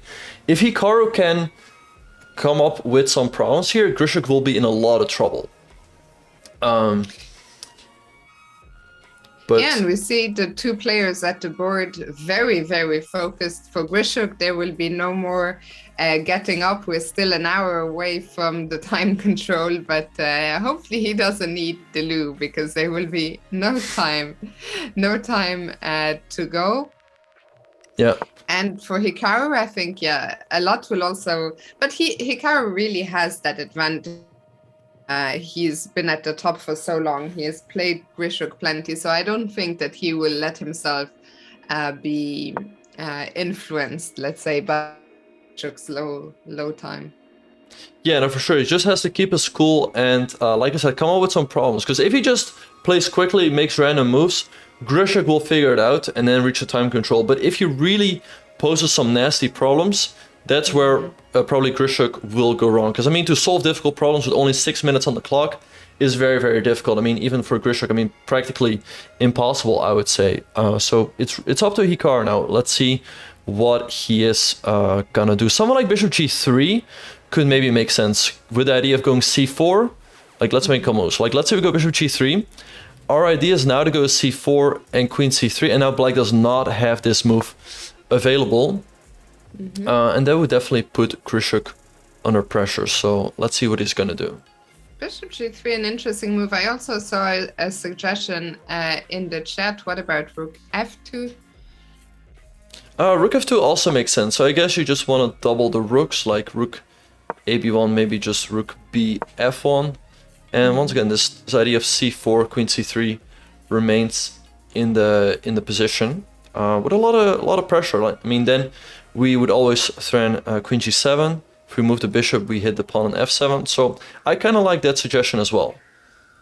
Yeah, I really like Hikaru's position, and I think what I like beyond the actual position is he can keep the tension alive for quite a long time. Grischuk has no way to sort of say, okay, let me bail out and go for a drawish endgame. Yeah. So People are saying sorry. Bakro blunder, but it has... He didn't... What? No, wait. No, wait. C3. Huh? Wait, huh? So black has knight takes a4, pawn takes, bishop takes, you hit the rook. But there's still rook to a1. If you take here, what happens if we... I mean, I guess if we take there's b3 and the pawns are probably unstoppable. But maybe we can throw in king e1 as an in-between move. Does this work for black? I don't... But... Huh. I mean, king e1 and... Oh, Andre has not captured on a4. He played bishop e8. Do you think he didn't see a4, or he so quickly assessed that it wasn't... Oh, I mean, I guess he just thought that it wouldn't work. I mean, I'm sure he saw knight takes a4, but I guess he just thought like, okay, white's gonna take and rook a1, and does this really work? So instead he played bishop to e8, king e1 by Bakro. So now white, so let's say black plays bishop f7, right? Hitting the pawn on b3. I guess we take on b4, now the rook is always protecting, and after ab... Oh, there's another nasty tactic. If we go rook to c1, there's rook takes d2. And if we recapture suddenly knight takes b3, takes, you take on c7. But this pawn is always still hanging. So Bakro has some problems to figure out here. Yeah, and impressive how Yesipenko has kind of turned this one around. It looked like Etienne shouldn't have any problems earlier on. It still feels in the balance, but Yesipenko slowly taking over. And also at the time situation might play a role. We're on move 25, so still 15 moves to go and 15 minutes to 22. So Indeed, we'll yeah. That. So yeah, let's hope, I mean, I think the best thing we can hope for is that this game between Etienne and Yesipenko ends in a draw. And then Hikaru beats Grischuk, because then he has a 1-point lead over Yesipenko going into the final round. If he draws, he makes it through, and in the worst case, he loses. He still has a tiebreak against Yesipenko. But I mean, we definitely don't want to win here for Yesipenko, because then if Yesipenko would beat Hikaru in the last round, he would overtake him. Yeah, so we'll see first of all what happens in Hikaru's game. He is still thinking, can Yesipenko make something happen today? Meanwhile, in Group B, report he's still playing against that isolated pawn of Oparin, but looks like Oparin is doing a fine job at the moment to keep everything under control. Yeah, so indeed black has the isolated pawn, but now he might threaten some discovery along the e-file. So maybe white has to move the queen somewhere. I don't know exactly where, but both players are getting pretty low on the clock, by the way. Oparin only has 12 minutes for 18 more moves, and report 20 minutes on the clock. Meanwhile, Hikaru is still thinking. He's still have 23 minutes on the clock, but you gotta go. It would be nice to keep that time advantage, but of course, easier said than done. Maybe very quickly, I see in the chat, Levon is choking. His position is crazy. I mean, I have no idea what's going on. Let's go and check in there real quick. Right, so we left off after queen at d4 by Vincent, knight at g6 by Levon, bishop b3, Levon keeping the queens on the board. He goes c5. Vincent did not go en passant. It's not always forced, you guys. Said he played queen to c3, trading on e5. Vincent recaptured. Now rook fe8 by Levon, but the position is pretty tricky. I mean, rook hg1 hitting the pawn on g5, and Levon just ignores it. He plays b5, but what is he intending after rook takes g5? Like, where is he planning to go with the king? I mean, king f8 does not look right, and you could go to h8, but after king h8, white has a nasty trick. Let's say we go rook ag1, and black plays a random move like c4. All of a sudden, white has rook g8 check, rook takes g8, and queen e5. and it's checkmate. So, yeah, looking pretty scary for Levon here. I don't understand why he would just give up the pawn on g5 voluntarily. I mean, especially when a move like maybe h something f6 defending the pawn looks fine, but after b5, I mean, he has to go to h8, right? I would think so, yeah, because king f8 King f8 looks way too dangerous. Because let's say go king f8, I guess we just go rook ag1, for example, and now we threaten check and taking the knight. And black still has f6, but it feels like white should be winning here one way or another. I don't know. This does not look good for Levon. So let's see. Let's say Levon loses this game, then maybe Dubov or Vidit can catch up. So let's check in on that game real quick. So h3 was played, knight at e5, bishop h6, rook c5, rook takes on rook c8, knight e5, take, queen c8, take. So they trade the c pawn for the a pawn. Definitely looks better for Dubov, if anyone's better, because he has two bishops, the outside passer, and also Vidit only has 7 minutes. So if Dubov wins that game, that would put him in content. That would put him on the same amount of points as Levon going into the final round. Yeah, and in the last round, well, Dubov will be playing with the black pieces against Levon. About his position right now, I understand it looks very dangerous. As white, do we not need to be concerned about the bishop on h6, that could get trapped? That is indeed one worry for white. The bishop on h6 might get trapped, but white has some ideas of his own here. Like queen e4, I guess, is a big threat here, threatening checkmate over here. And once again, this outside passer is always annoying, but indeed this bishop white has to be careful of. And I mean, h4 is not the ideal way to break out. And actually, I was just wondering, black has the move knight to f4, hitting the queen, hitting the bishop, threatening checkmate. But I guess white can just go queen e4, blocking everything and actually threatening checkmate over here. Black probably has to trade, because if you give a check, we go king h2, and if you take the bishop, guess what? We just kidding, we do not recapture, we have checkmate over here. And That's very nice. actually knight f4 was played by VD, so now queen e4 has to be played, and then VD has to trade. And how is this endgame? Because the a pawn is then free to run. I mean, it looks very scary, I have to say, for black to fight against that outside pass. Indeed. But once again, this bishop can get trapped. Like, let's say black plays something like bishop to d8, and we make a random move like a4, all of a sudden black could play something like f5, hitting the bishop, and then king f7 and king g6. So, I don't know. It looks scary for VD, but maybe he can hang on here.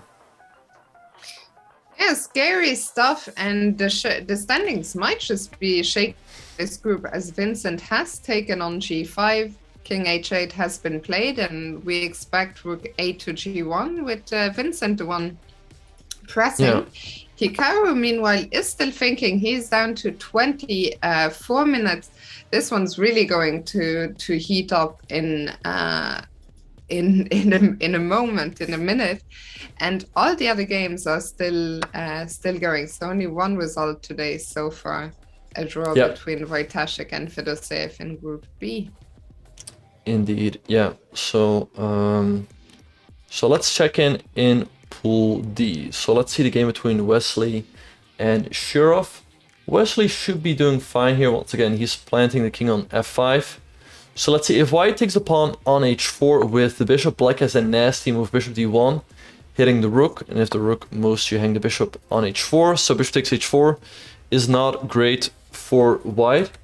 And if you take with the rook, I mean, that's possible, but black is just going to trade and then take on f4. Black should be completely fine here as well. And if you do not take, black always has the option of going bishop b3 and going after the pawn on c4. So it should be balanced. Yeah, it should be balanced. But if someone's better, maybe it's Wesley. He also has a 15-minute time advantage. Yeah, but I feel that this game will probably just end. Girov, I was quite impressed yesterday with his resilience against Hare Krishna. We also thought at some point that one was close to being gone and missed some chances, but nice defense yesterday from Girov, and I expect him to hold today as well. Yeah, and Hikaru's still thinking. He's getting down to 22 minutes. We have him here on the main camera. We see both the players, but I mean, you gotta go. You gotta go.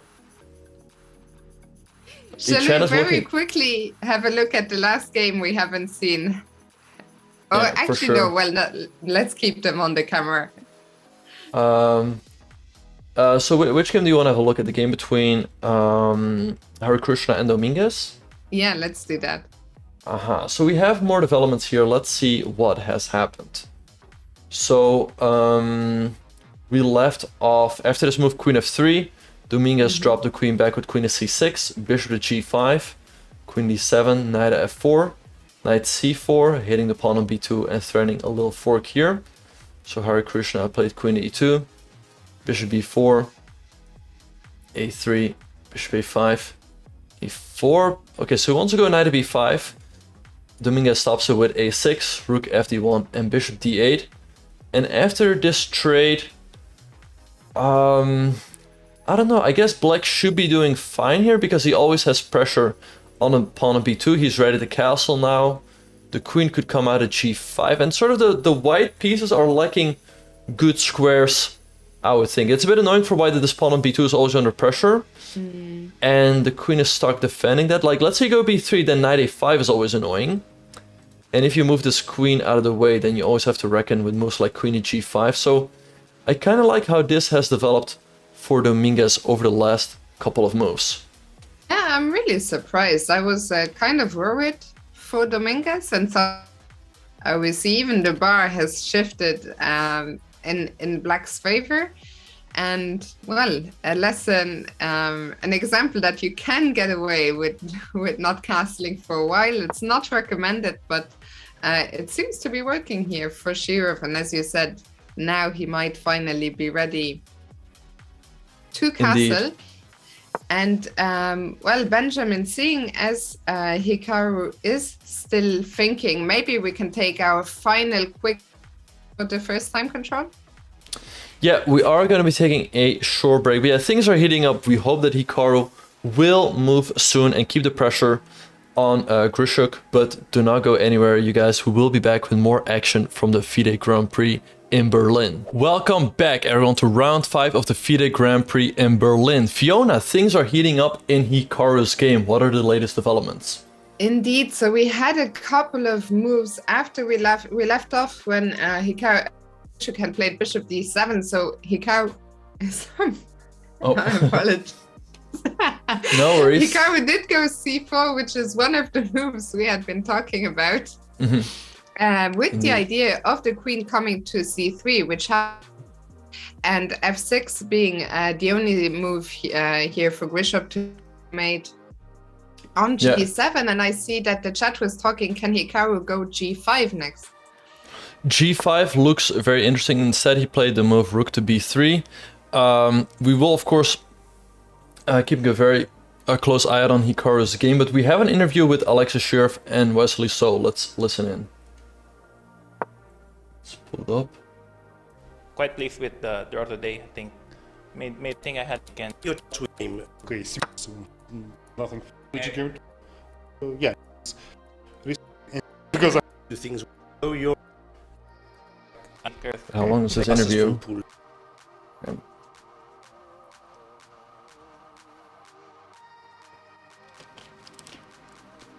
So I'm joined by two Grandmasters from Pool D, Alexis Shidov and Wesley So. Wesley, the Berlin defense is a good choice when you're playing in Germany, it seems. in Berlin. Yeah, especially What can you say about the option you chose today for the game against Alexei? Yeah, I think it's a better choice than what backwards been playing the French, because as you say, in Germany, And I noticed Alexei always plays very principled lines, so I went for endgame. I think he played the endgame very well. I had to be careful. I prepared this bishop b4 just to, because bishop e7 has a lot of theory and Alexei has some games. So bishop b4, probably also slightly worse for black. In the game, instead of knight f5, maybe white could play rook e1, rook a d1, put the rooks there, centralized. Because I thought the position after opposite colored bishops should be completely equal. But I think Alexei played everything very well, so I had to be precise. Had to find maybe a few accurate moves like bishop c2. And in the end, my active king was enough to save the day. I think Alexei and I were analyzing maybe white has better chances, but it's hard to say. Alexei, although you're a fabulous endgame player, you've demonstrated that many times in your career, you're well known for being a very aggressive tactical player. How do you balance these two things when you play against a solid defense like the Berlin? Well, I think it's time to say Berlin, time to play endgames. So, because I'm almost 50 years old after all, so why to be aggressive? But okay, talking seriously, just recently I came back to this Berlin endgame because before I was playing for many years like the lines like d3 or also castling and rook e1. I mean, keeping queens on the board, but.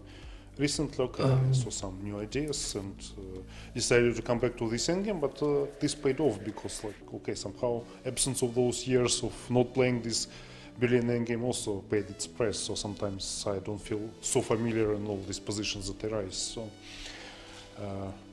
well, I think, yeah, in general, the game was reasonable. I liked this idea of leaving the pawn on e5 hanging, and actually I learned this idea from already, I think, long ago from some of Wesley's games when he just sacrificed this pawn for long in turn of compensation. I don't even remember which game it was, but yeah, probably, yeah.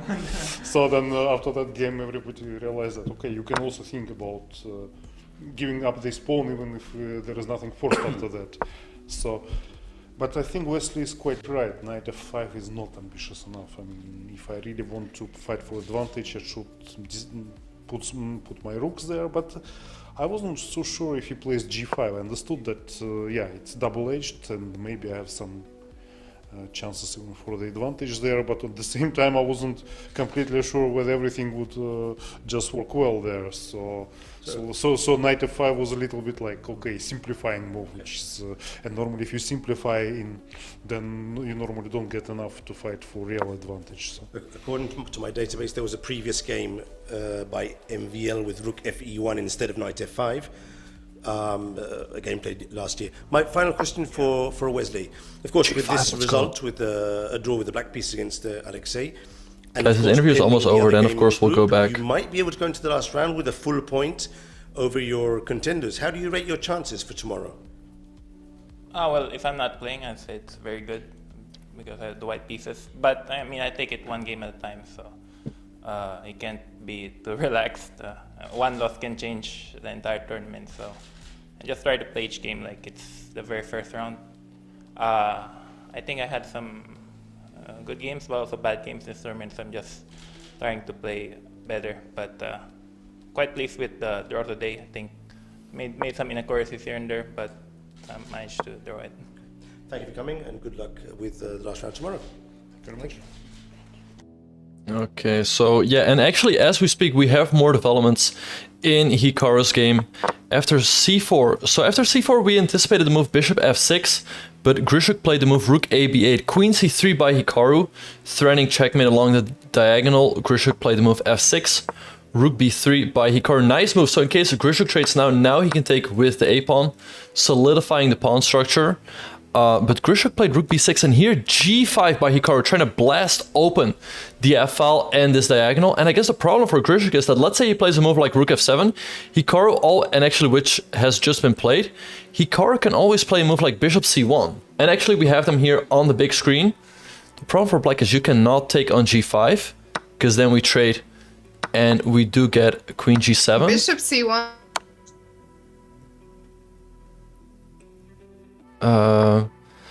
And he can now go bishop b2 and increase the pressure on this diagonal. Like, let's say queen d8, we go here.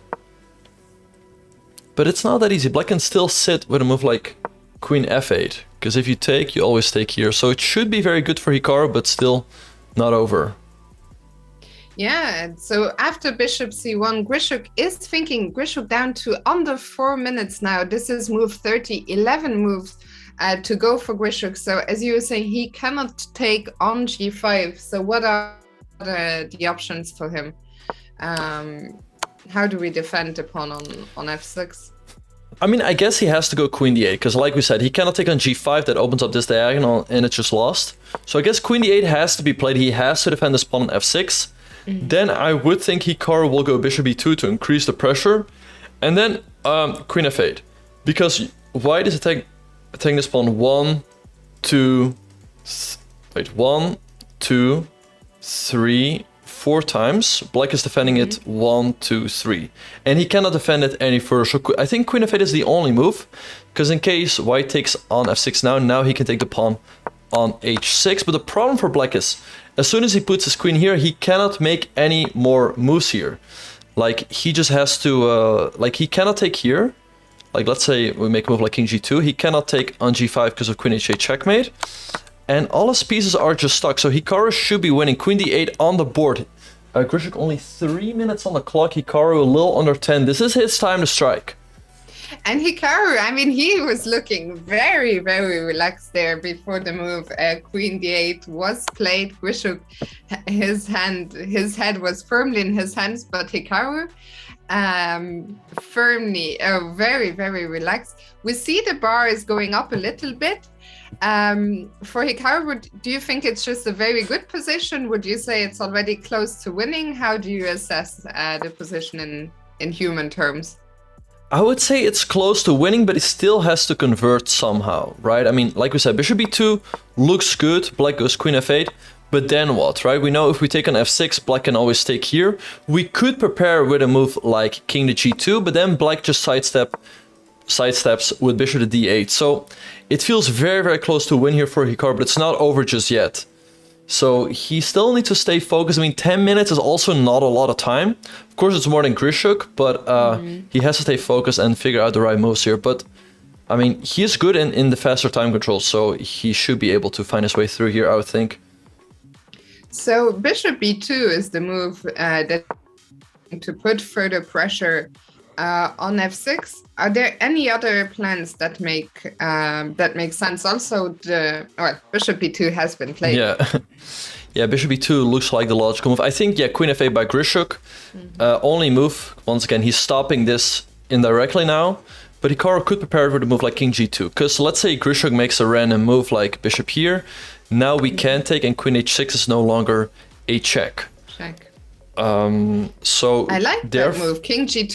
It's the quiet move, but very effective, creating a new threat. So after king g2, again, the question will be on black. How do you stop taking on f6? Well, I think he has to go bishop to d8, because now g takes f6 will not hit the bishop. So once again, now black can take on h6. So it's a funny position after, let's say, king g2, bishop d8. Because white cannot take here, but black also cannot take on g5. But there should be ways for white to improve the position. Because look at black.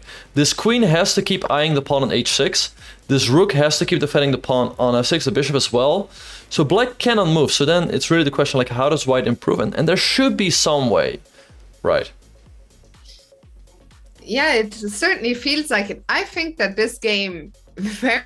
And okay, this is not exactly breaking news, but I think in the next 9 moves, very likely to be decided one way or another, as really both are getting very low on time now. We see 7 minutes and a half for Hikaru, 3.5 for Grischuk, and still 9 moves. But for Hikaru, definitely not the position better for him, but it's also easier to play with little time on the clock. Yeah, so let's see what he will do. Grischuk having 3.5 minutes, Hikaru a little over 7. You gotta go.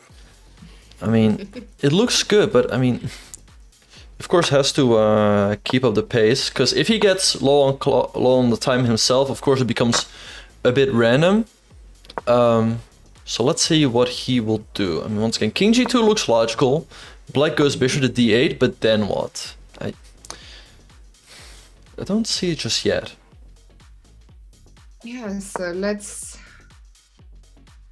see. By the way, I was just of course we're not gonna go away from this game, but things are happening elsewhere. I'll just our viewers know Yesipenko is suddenly pressing as Hikaru move King G2, and that was immediately met by Bishop D8. Dominguez is winning against Hari Krishna. Aronian is winning, so there's a very good chance that Aronian will qualify with a round to spare. But let's go back to Hikaru. Yeah, so King G2, Bishop D8 on the board. We see them on the main screen. Yeah, it should be good for Hikaru, but there's no easy way to improve, I would think. So let's see what he will come up with. I mean, I don't see the plan just yet. He still has to make 8 more moves until the time control. He could, of course, trade on a6. Grischuk will recapture with the a-pawn, and then, once again, the question remains, how do you make progress? It feels very, very close to win here. If Hikaru wins, and I don't know how the other game is going, of course, we will keep an eye out on that. Yeah, it's looking good for Yesipenko in that game. But okay, still he would keep half a point lead over Yesipenko, but not over at all just yet. Yeah, and then tomorrow, the thing is, Hikaru will be playing Yesipenko himself, which will become a very spicy game with Yesipenko having gonna go absolutely all out with the white pieces. But we're not there just yet. Let's see, Hikaru. It's just so difficult. How do you... I'm not gonna find a plan if you can't see it. The position looks so good, but it's so tricky, as you were saying. How do we continue from here? How do we pile up the pressure? And there just doesn't seem to be a clear way. Yeah, I don't see a clear way either. So yeah, we'll just have to wait and see. The bishop on e2. Can we somehow improve that? Like, that is a good question. Doing so much at the moment. Yeah, but I don't see quite how. I mean, I was thinking like maybe we play rook f4 at some point to try and trade it off with bishop to g4, but I don't know if that's the way to go. I don't know, and Hikaru has 4 minutes on the clock. I don't quite see it, but it should be good for him. So how do you go? Imagine you were playing with the white pieces. How do you go on about trying to determine your best move? What would your thought process be in this position? It's a very... Wait, what happened here to the board? It's a very good question. Wait, what? Okay, I don't know. It's a very good question. I don't... Because if you think about the position, right? The queen is ideally placed, the bishop is ideally placed. Maybe he can improve this bishop. The rook is on a fine square. Like, everything is sort of ideally placed. Maybe... Actually, I was just thinking, like, let's say we trade and rook f4, right? What does black actually play? Because you cannot move a single piece, I would think. The queen has to keep defending this and keep eyeing this. The bishop has to stay here. He could maybe move this bishop back to, let's say, c8. But let's say we play something along the lines of bishop d1. Black can play here, but after something like a3, isn't black in some sort of zugzwang? You could play... I was just gonna say, it's so crazy that we could get a kind of zugzwang with so many pieces on the board. He played queen f3 and chat is yelling blunder. Although queen f3 looks like a good move, he's increasing the pressure on the pawn on f6, and black can still not take the pawn on g5, do the queen c3 back, and still you get destroyed on the long diagonal. Like, let's say black takes here, I guess. We give a check, the king steps up, we give a check. King goes here, we give a check, and something with this h-pawn should be winning. Like, let's say queen f7, yeah, I guess we trade, and h7, and the pawn is simply unstoppable. That's a crazy, crazy line. Hikaru now down to 4 minutes. Grischuk 3 minutes. I mean, still, I know that people are saying this is not the ideal, but I think, practically speaking, so difficult to Grischuk with no time on the clock to find. He is really the one on the back foot who needs to always find the best moves, and it's not easy here. At all. Indeed, yeah. The chat Andes are yelling blunder, but he still has a 1.24 advantage here. And I don't know, is he threatening to take on f6? That's a big question. Like, let's say black plays a move like bishop f6. Maybe now we can take, but always black will take this pawn on h6, of course. So there's always that trade-off. I guess Grischuk just has to make a waiting move and see what Hikaru will come up with here. But it's looking good for Hikaru, but it's not over yet at all. For sure, 2 minutes for Grischuk. I see in the chat, and I went to confirm myself, Levon Aronian has won his game he won. Vincent Keimer, yeah.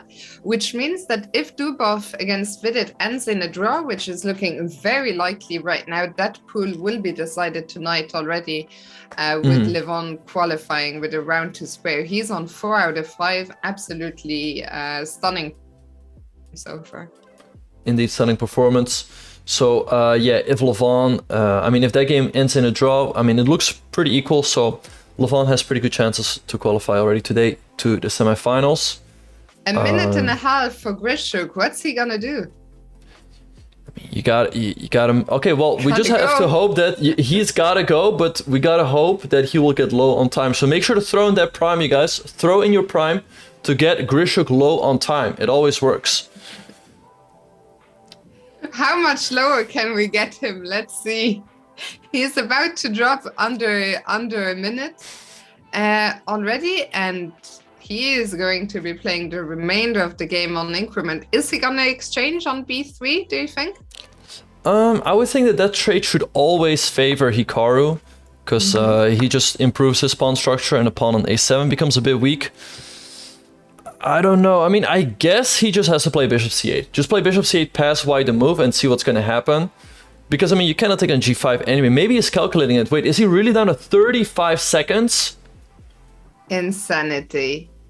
We don't have them on camera by any chance, I guess. I'd be so curious. Under 30 seconds now. You gotta... you really gotta go, Grischuk. Gotta go. Only 18 seconds. Wait, is this the correct time situation? I think so. Throw in that prime to make him lose on time. Okay, bishop c8 played with 10 seconds on the clock. The clock times are correct. This is the move we did inspect. Can Hikaru convert here? He has 4 minutes versus 40 seconds. He has a good position. But once again, it's not over just yet. 7 moves to go. And well, the question, as always, can we take on f6? Do we take on b6? What do you think, Benjamin? I mean, maybe Hikaru just has to make a waiting move himself with someone like bishop a1. Like, let's say he takes on f6. Grischuk is going to take here. I don't necessarily think that trade favors us. So I would prefer to see a move like bishop a1. Just keeping the tension and then leaving it up to Grischuk to just, you know, make a move, right? And thank you so much to everyone sending in their primes indeed and subscribing. Let's going to work. The hype train has lifted off once again. So thanks for the support. And yeah, huge moment here. What will Hikaru do? Bishop a1, the move that you're kind of expecting. Under 3 minutes now for Hikaru as well. Yeah, and people are asking, should Hikaru play quickly or take his time? I mean, he only has 2 minutes and 45 seconds himself, so he also cannot afford to take too much time. So, yeah, I think he just has to go.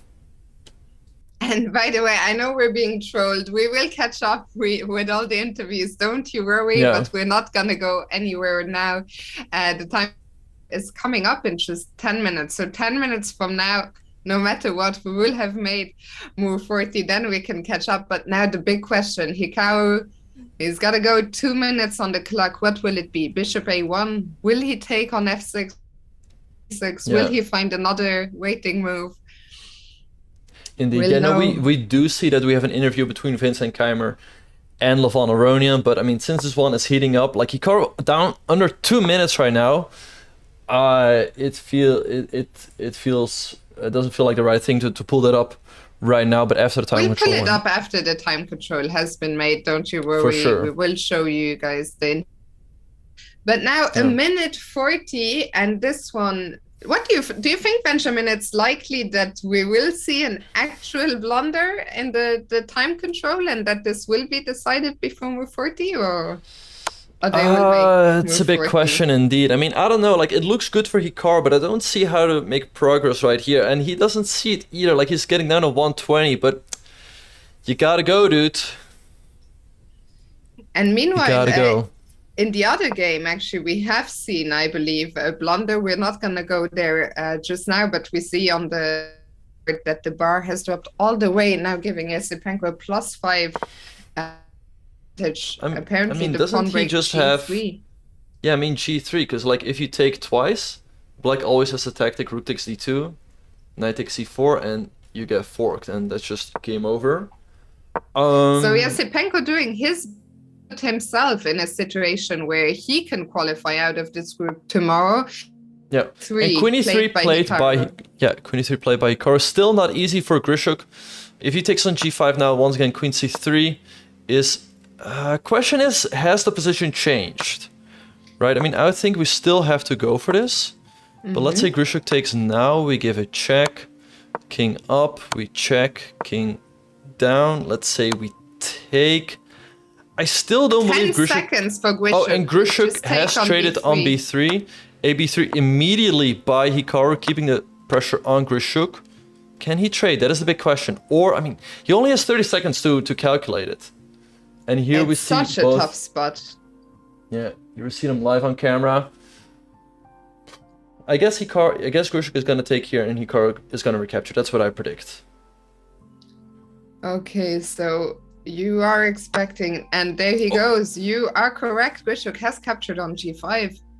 Wait, but Queen C3 now, does this work for him? I mean, let's figure out. So Queen C3, Rook F1, Queen H8, King F7, Queen H7, King E8. Let's say we take here. I mean, I guess I mean, Queen F7, we just trade in H7, right? And we're winning.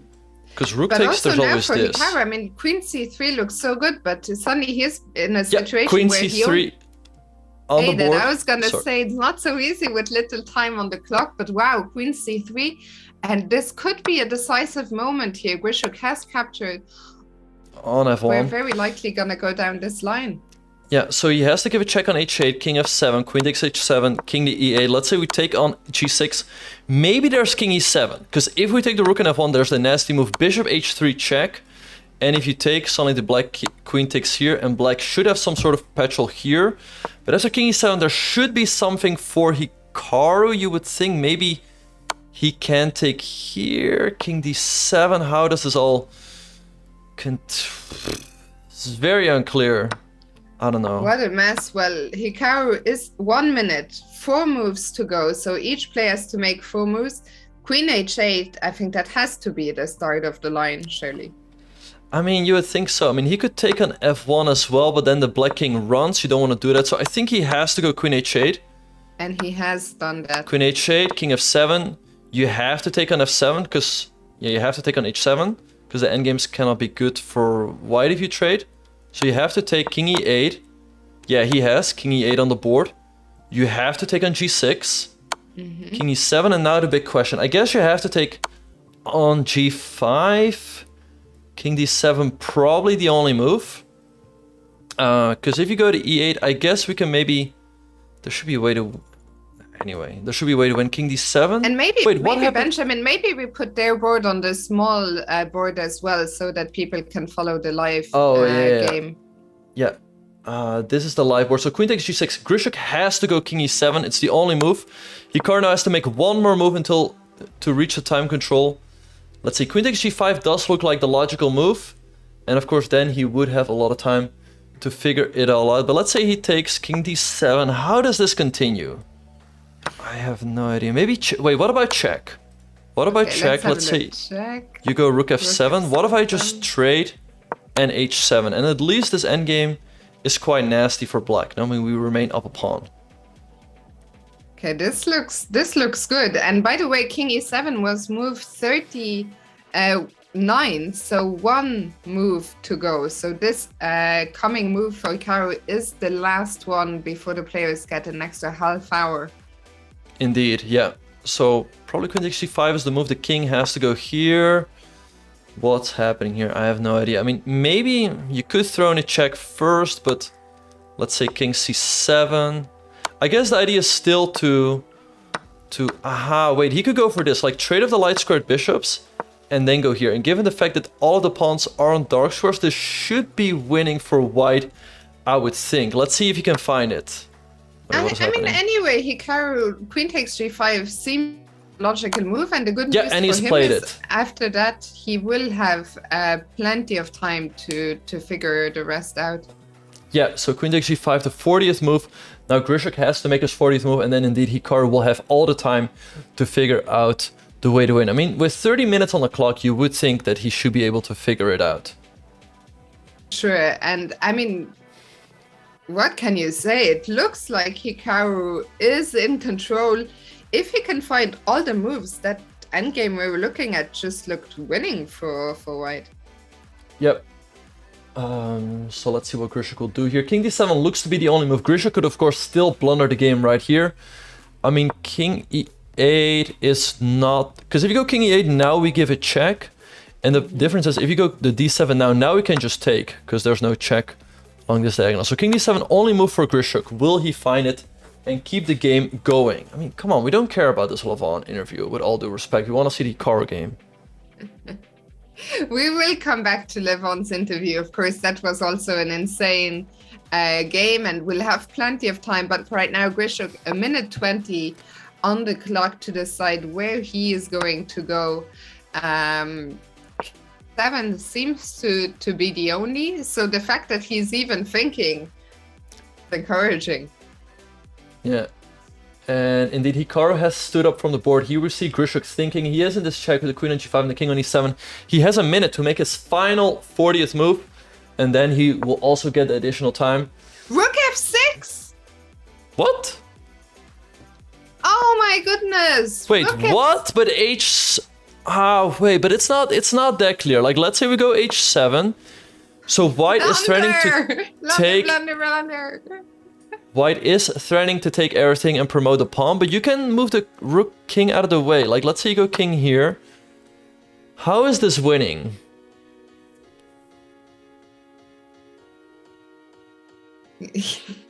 Great question. Okay, how do we make that the pawn? How do we get the pawn to go through? Monka, I mean, okay, so h7 looks like the move. Black has to play king d7, I would think. And then maybe we have queen g8, threatening to promote the pawn, but there's check, king back, and maybe there's just nothing, because let's say you go queen f4, we can always queen, and our queen is covering the checkmate over here, so maybe this is the way to go. And forever worried about Hikaru's time, no need to be worried. They have made move 40, so the players have received an extra half hour. Hikaru has not flagged update after Hikaru makes his next move, but h7, Benjamin, just looks winning.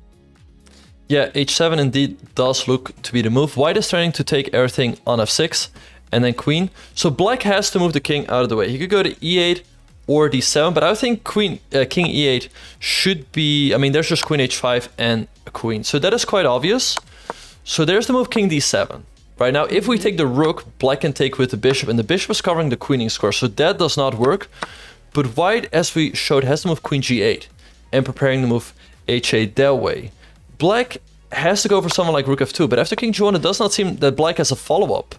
Because if you go queen There's f4, no the only... more checks, no more nothing, yeah? Indeed, there's no more checks. And after queen f4, which threatens checkmate on h2, we have h8 queen. And the fun fact is that this is covered. This is covered, the g3 square and the h2 square. So black doesn't have a threat. And in the meantime, we're threatening checkmate ourselves. So that is the line Hikaru has to figure out. I mean, he has done plenty of puzzle rush. Especially, he's also done a puzzle rush session with the best puzzle rush survivor in the world. So he should be able to figure it out. Yeah, and I think he will. He's got this extra half hour. h7, and Hikaru looks like he's about to get an absolutely massive win if he finds this against Grischuk.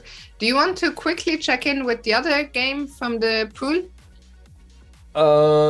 Yeah, for sure. Let's have a look at that game. So let's see. Oh, and by the way, you guys, they have reached the time control. So, given the fact that now Hikaru has 30 minutes on the clock, make sure to throw in your prime to make Hikaru take his time. He has to take his time here, figure out the right sequence. But h7, I mean, I think for someone of Hikaru's caliber, it should be quite... I mean, I don't want to say obvious, but I think he's going to find it. Pretty sure he will. Yeah, I agree. Well, we'll see. Of course, we'll keep the main board there, but h7, if that is played, it looks like it will indeed lead to a winning advantage. And this, even if Hikaru wins, he's not qualified just yet, but because it looks like Andrei Yasipenko is also going to be winning his game in Tienbreck Road to set up a showdown against Hikaru tomorrow. Yeah, so, I mean, if Hikaru will win and Yasipenko will win, which is probably going to happen, I feel like both of them should figure out the winning continuations, then indeed we will have that epic final matchup in which a draw would be enough for Hikaru to make it to the next round. But of course, Yasipenko is going to go all out with the white pieces trying to overtake him. And I saw that the people in the chat were saying on the camera, Hikaru has reached for the h-pawn, then took the hand back, but I think it will be played quite soon. Yeah, he's just going through the lines right now, but I have pretty good faith that indeed he will find this line with h7, king to d7, and queen h8, and indeed we see him reaching for the h-pawn. So pretty sure he will that find could it. just be that could just be that. Yeah, no, indeed. He could just seal the group right there. Yeah, h7 is the winning move. And I mean, it shouldn't be too difficult, I guess, to figure out. Yeah, so h7, the move we are expecting. Can the time, so there's nothing we can do on our end to refresh the time. I think this is on chess.com's end. And it always happens that when the time control is made, the time waits after the 41st move has been made. But Hikaru has been thinking for 5 minutes, and we know that he had used all his time, so he currently probably has around 25 minutes. Yeah, Clock. indeed. Yeah, he should have around 25 minutes, but it's sort of the only line, because taking on f6 does not look like to be the move. Black just takes with the queen and should be completely fine. h7 is really the only move in the position. So once again, let's have a look. So h7, once again, we threaten to trade everything, and h8 and we queen. If king e8, the easiest way to win is queen h5, checking and supporting the h8 push. So black's only move is king to d7, and then we go queen g8. Interfering the queen's control over the h8 square, supporting h8. So black has to go rook f2, and I mean, there's no other moves for white here. King g1 is the only move to get out of the checks, and there's just nothing for black. Like I said, queen f4, h8 and your queen, and you nicely cover all these squares. And I think that's why Hikaru, why we have seen him reach out for the h-pawn a couple of times already. I think he knows, and the excitement must be kind of, sometimes it's hard to keep your nerves in check because you feel like, oh my god, I'm so close to winning here. But he does, we saw him a couple, then after reaching out, taking the hand back and just double, triple, but h7, and once again reaching, but yeah. soon the move will be played. Oh, I really thought he was gonna make it there, but he keeps taking his time. He's looking to the side, but he knows that. Yeah. Oh no. He really is trolling us at this point. But he does know that if he calculates this line correctly, he is gonna win the game, and that will put him, of course, in pole position to win his group.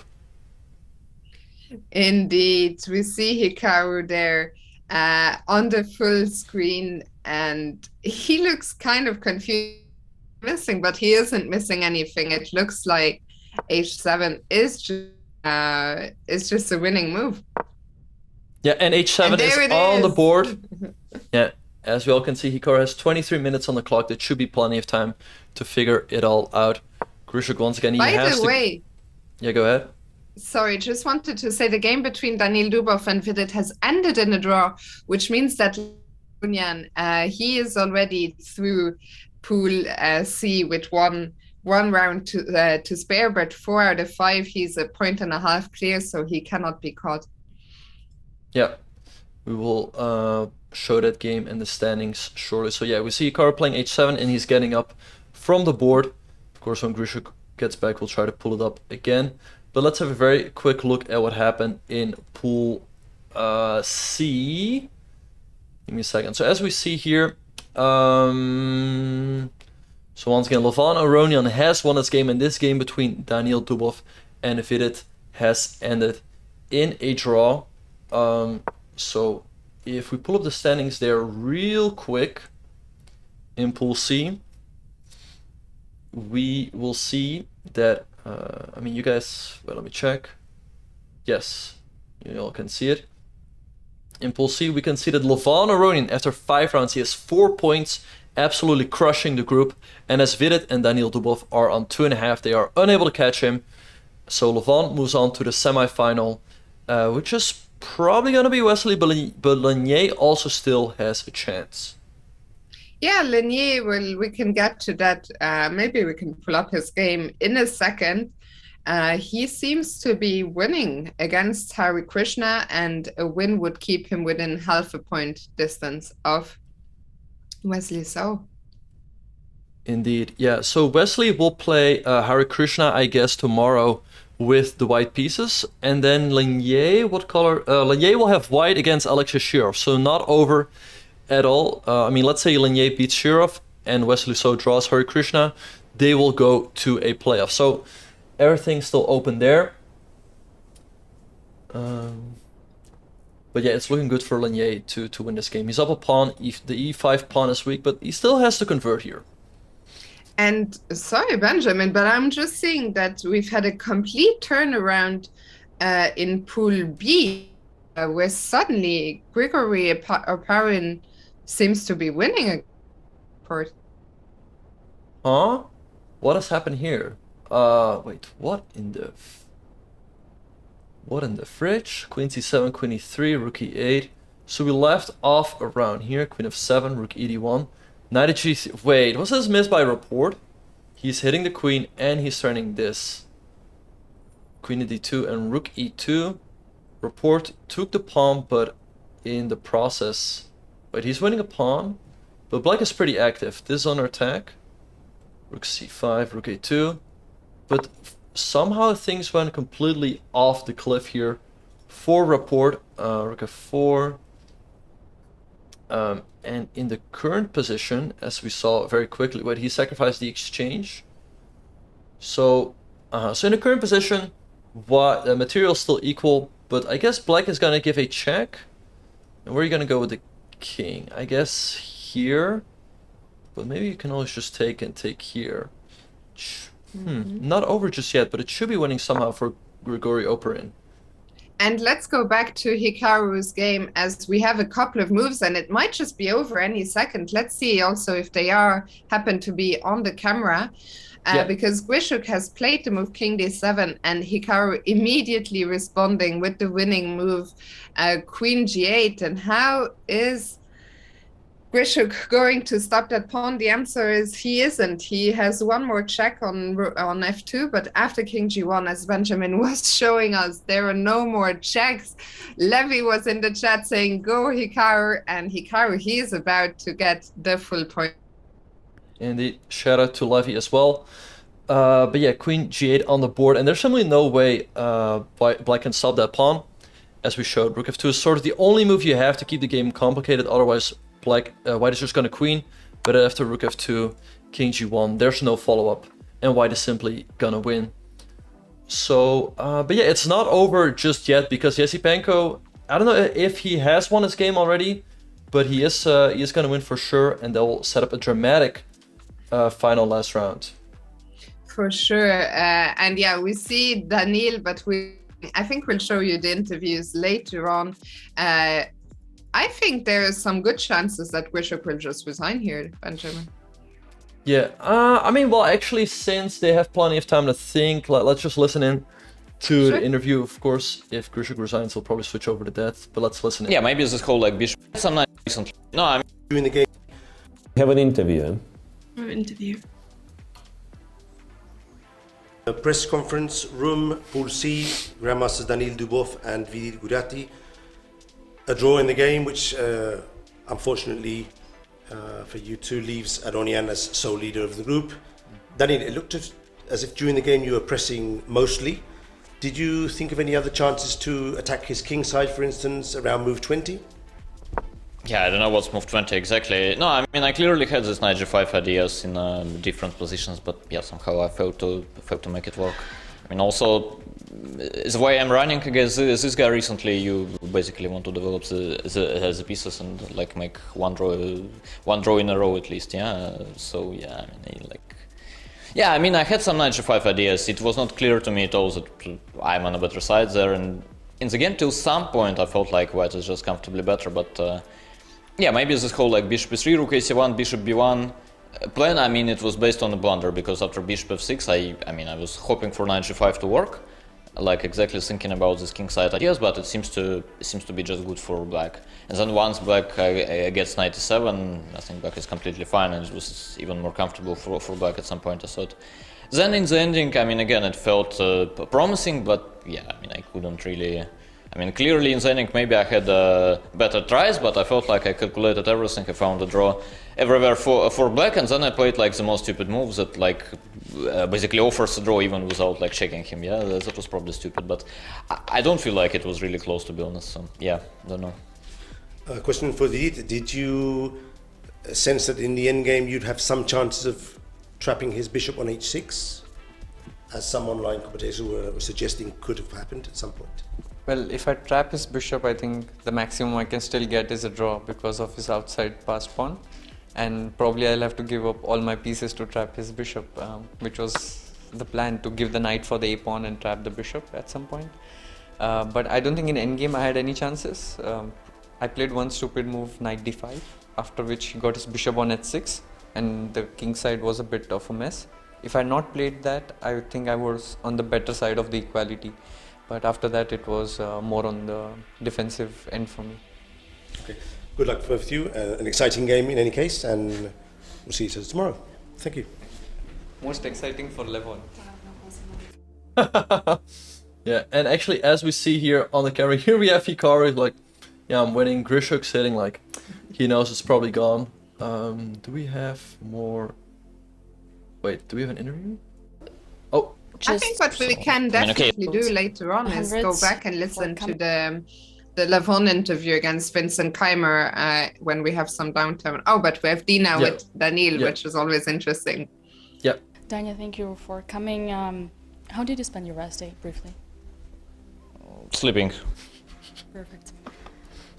Yesterday, Averbach turned 100. Assuming we are in 2096, you getting 100 years old, do you think Magnus or Gary would still be the GOAT? The greatest of. Yeah, I bet Magnus will be, yeah. But not Gary. I mean, okay, like between these two, you don't need to wait for that long. Yeah, you can start choosing already. Yeah, I mean, if I had to choose now, I would already pick Magnus. Yeah, and I think his odds can only improve. So yeah, I'm team Magnus. Yeah. Perfect. Valentine's Day is coming soon. Are you just as a romantic person yourself as you are a player on the chessboard? I don't know. You should probably ask my girlfriend. She knows better. But I'm afraid I mean, there is a room for improvement for me as a romantic person. Imagine I'm asking your girlfriend, how hard is it to be in a relationship with a professional chess player? I think it's not a dream scenario, I would say. What feelings do you have towards your opponent when you win? It doesn't really change my attitude to be honest. I mean, when someone beats me like billion times in a row, I start to look. I mean, I start looking for a reason to somehow dislike the guy. Yeah, but with Vidya somehow, I mean, he's quite a nice person. Unfortunately, it's kind of hard to hate him. I tried, but yeah. And when you lose? I still don't care. Yeah, it's more about more about people's behavior. Like for instance, if someone will start like pressing the button too hard, I will strongly dislike it, and it doesn't matter if I win or lose. But it's not about the result really. So yeah, I mean, you can beat me and still be alive. And is there a player who is your most favorite to win? Now you probably got it actually. Yeah, now it's probably it. And to lose? And to lose? Your least favorite to lose? Probably also we did. I don't know. Everything needs comment at Vidit. This is the quote, right? Okay. Is there a song that you have on loop when you are in the game that you're calculating? Well, it depends on the day. I mean, sometimes you can really. I mean, especially if you're listening to some song for a bit too long, so sometimes you simply cannot get away. And also, I used to listen to some music like before the games. Back in the days, and then yeah, somehow it's. I mean, it obviously continues during the game. And the final question: what is your favorite Balenciaga sweater, or the sweater that brings you the most up? Is there one? Yes, but not this one actually. With the white text. I mean. You'll show us. I mean, again, as the way I'm playing recently, like when I win one game in some sweaters, and it gets the glory. Yeah, I mean, now winning one game is already a very big achievement for me and for my sweater. So, yeah. Right. Yeah. Good luck for the final game tomorrow. Thanks. And these interviews are pretty good. All right. So, well. What an interview. Yeah, and actually we have the both players here on camera. Hikaru, I don't know what he's looking at, but Grischuk does not. We saw him with his hand earlier, on his head. He did not look happy, but Grischuk just has his normal poker face. I mean, if he's winning, if he's losing, if it's a draw, he always looks like this. So you can't really tell from his facial expression, but we can tell from the position on the board that Hikaru is gonna get a huge win here. They'll put him on top of the standings. Absolutely. I mean, I don't even know where exactly was the moment. Well, rook f6, I guess. The h7, great find by Hikaru. So that dreaded move 40 looks like it was the one which really threw the game away for Grischuk.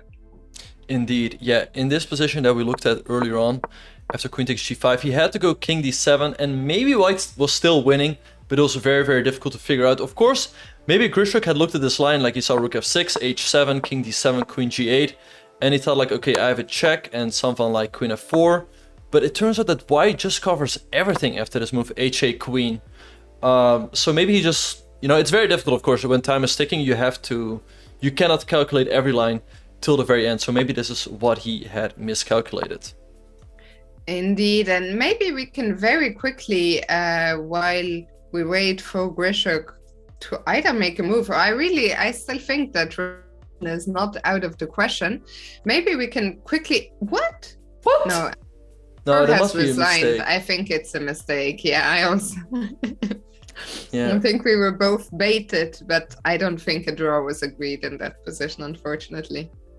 Yeah, so it looks like Bakro has lost this game. What will probably happened is that white put the king on d4, and in the process of putting the black king on e5, it went through d5, and when you put the king on d5, it's a draw, but then was put on e7. And with the kings on the dark squares, that signals that black wins the game. So yeah, GMHikaru wins this game. So if Hikaru wins this game, which looks like it's going to happen, he will have half a point lead over GMHikaru going into the final round. Indeed, and well, only 3 games remain, 2 games outside of the Hikaru one. Maybe we can quickly start with Richard's report against Oparin. After Richard was doing better and then worse, now it looks like the endgame might just be a draw again. Yeah, let's have a look. So the game between Richard and Operin. So we left off after rook c7. So apparently he had to give the check, but he took the pawn right away.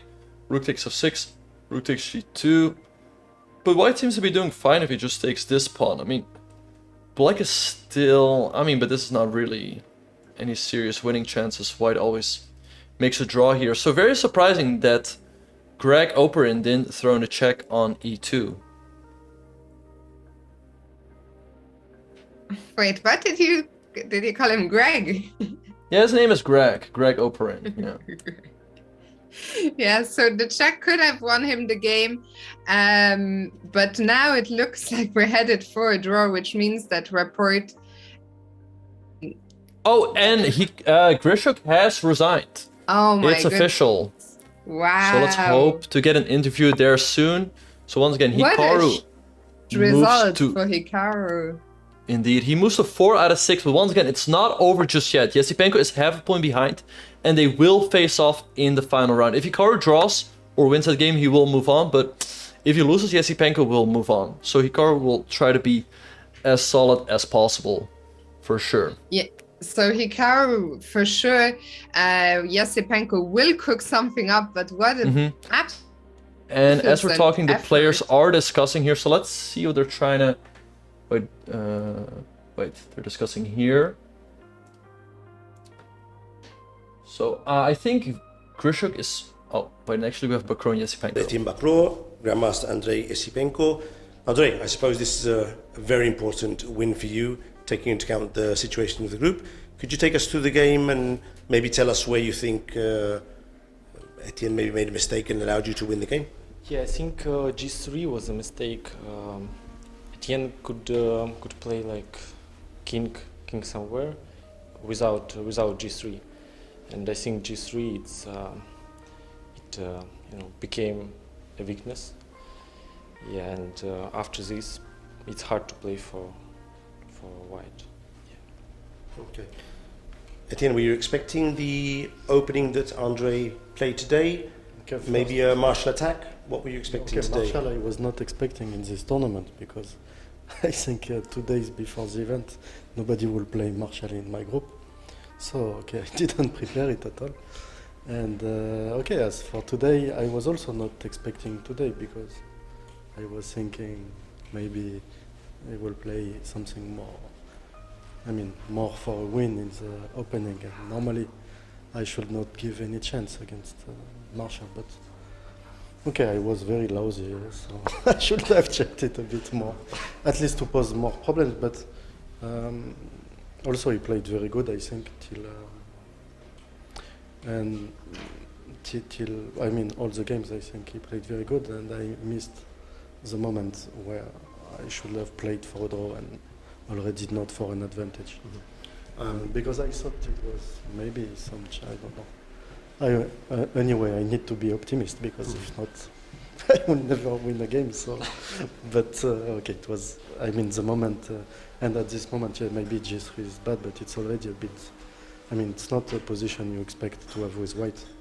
Also, I was lucky that rook takes d2 is not winning for black immediately, because it could just finish the game and somehow. There was maybe I'm saving there after the exchange sacrifice, but yeah, it was a lousy game, quite a good game from.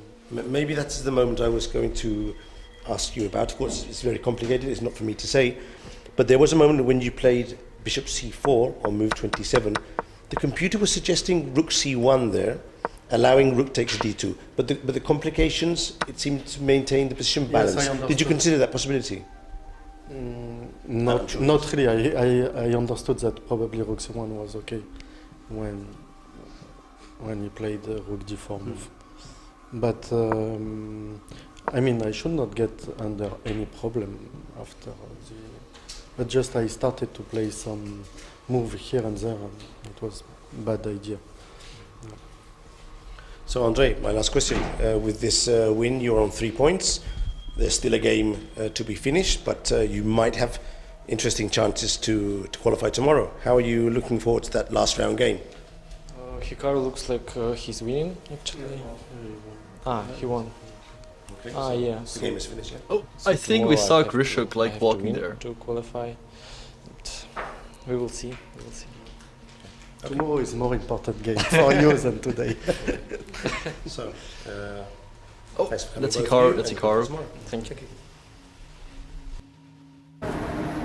So they'll be up shortly, I guess. Past champ. Just have to wait for the interview.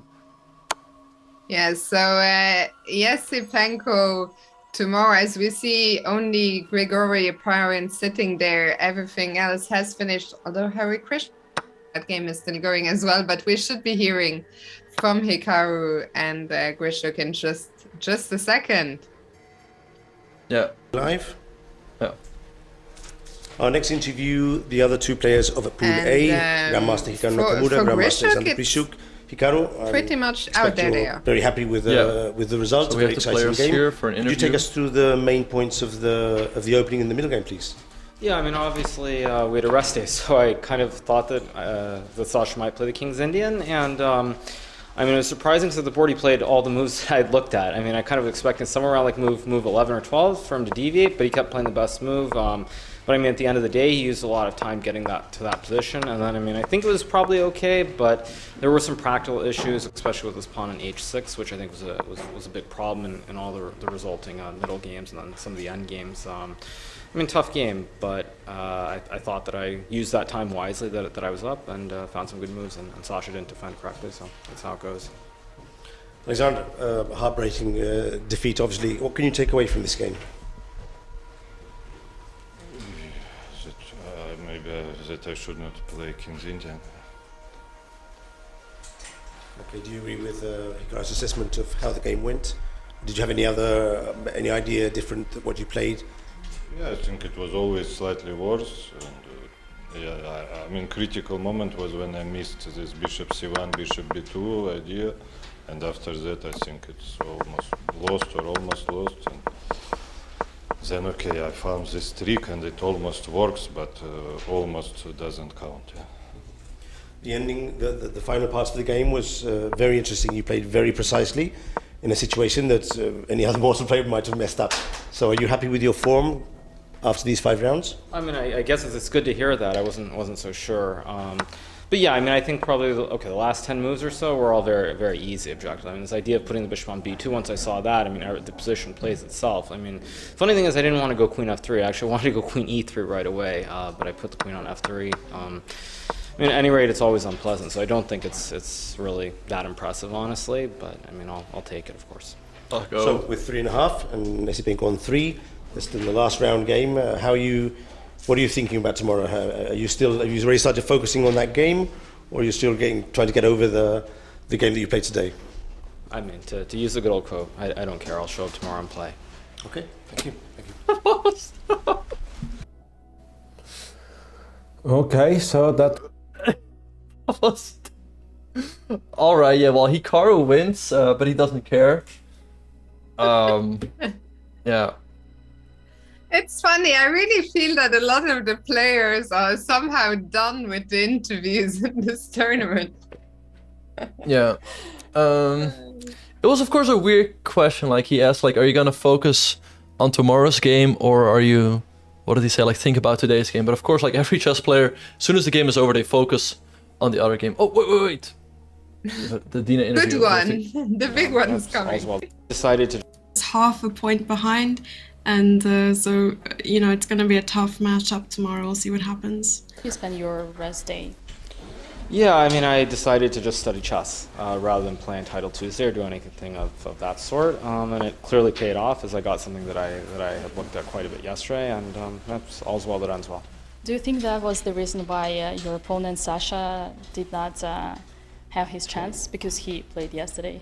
Oh, he did play? Yeah. Oh, I didn't even look, so I had no idea. No, I mean, I think.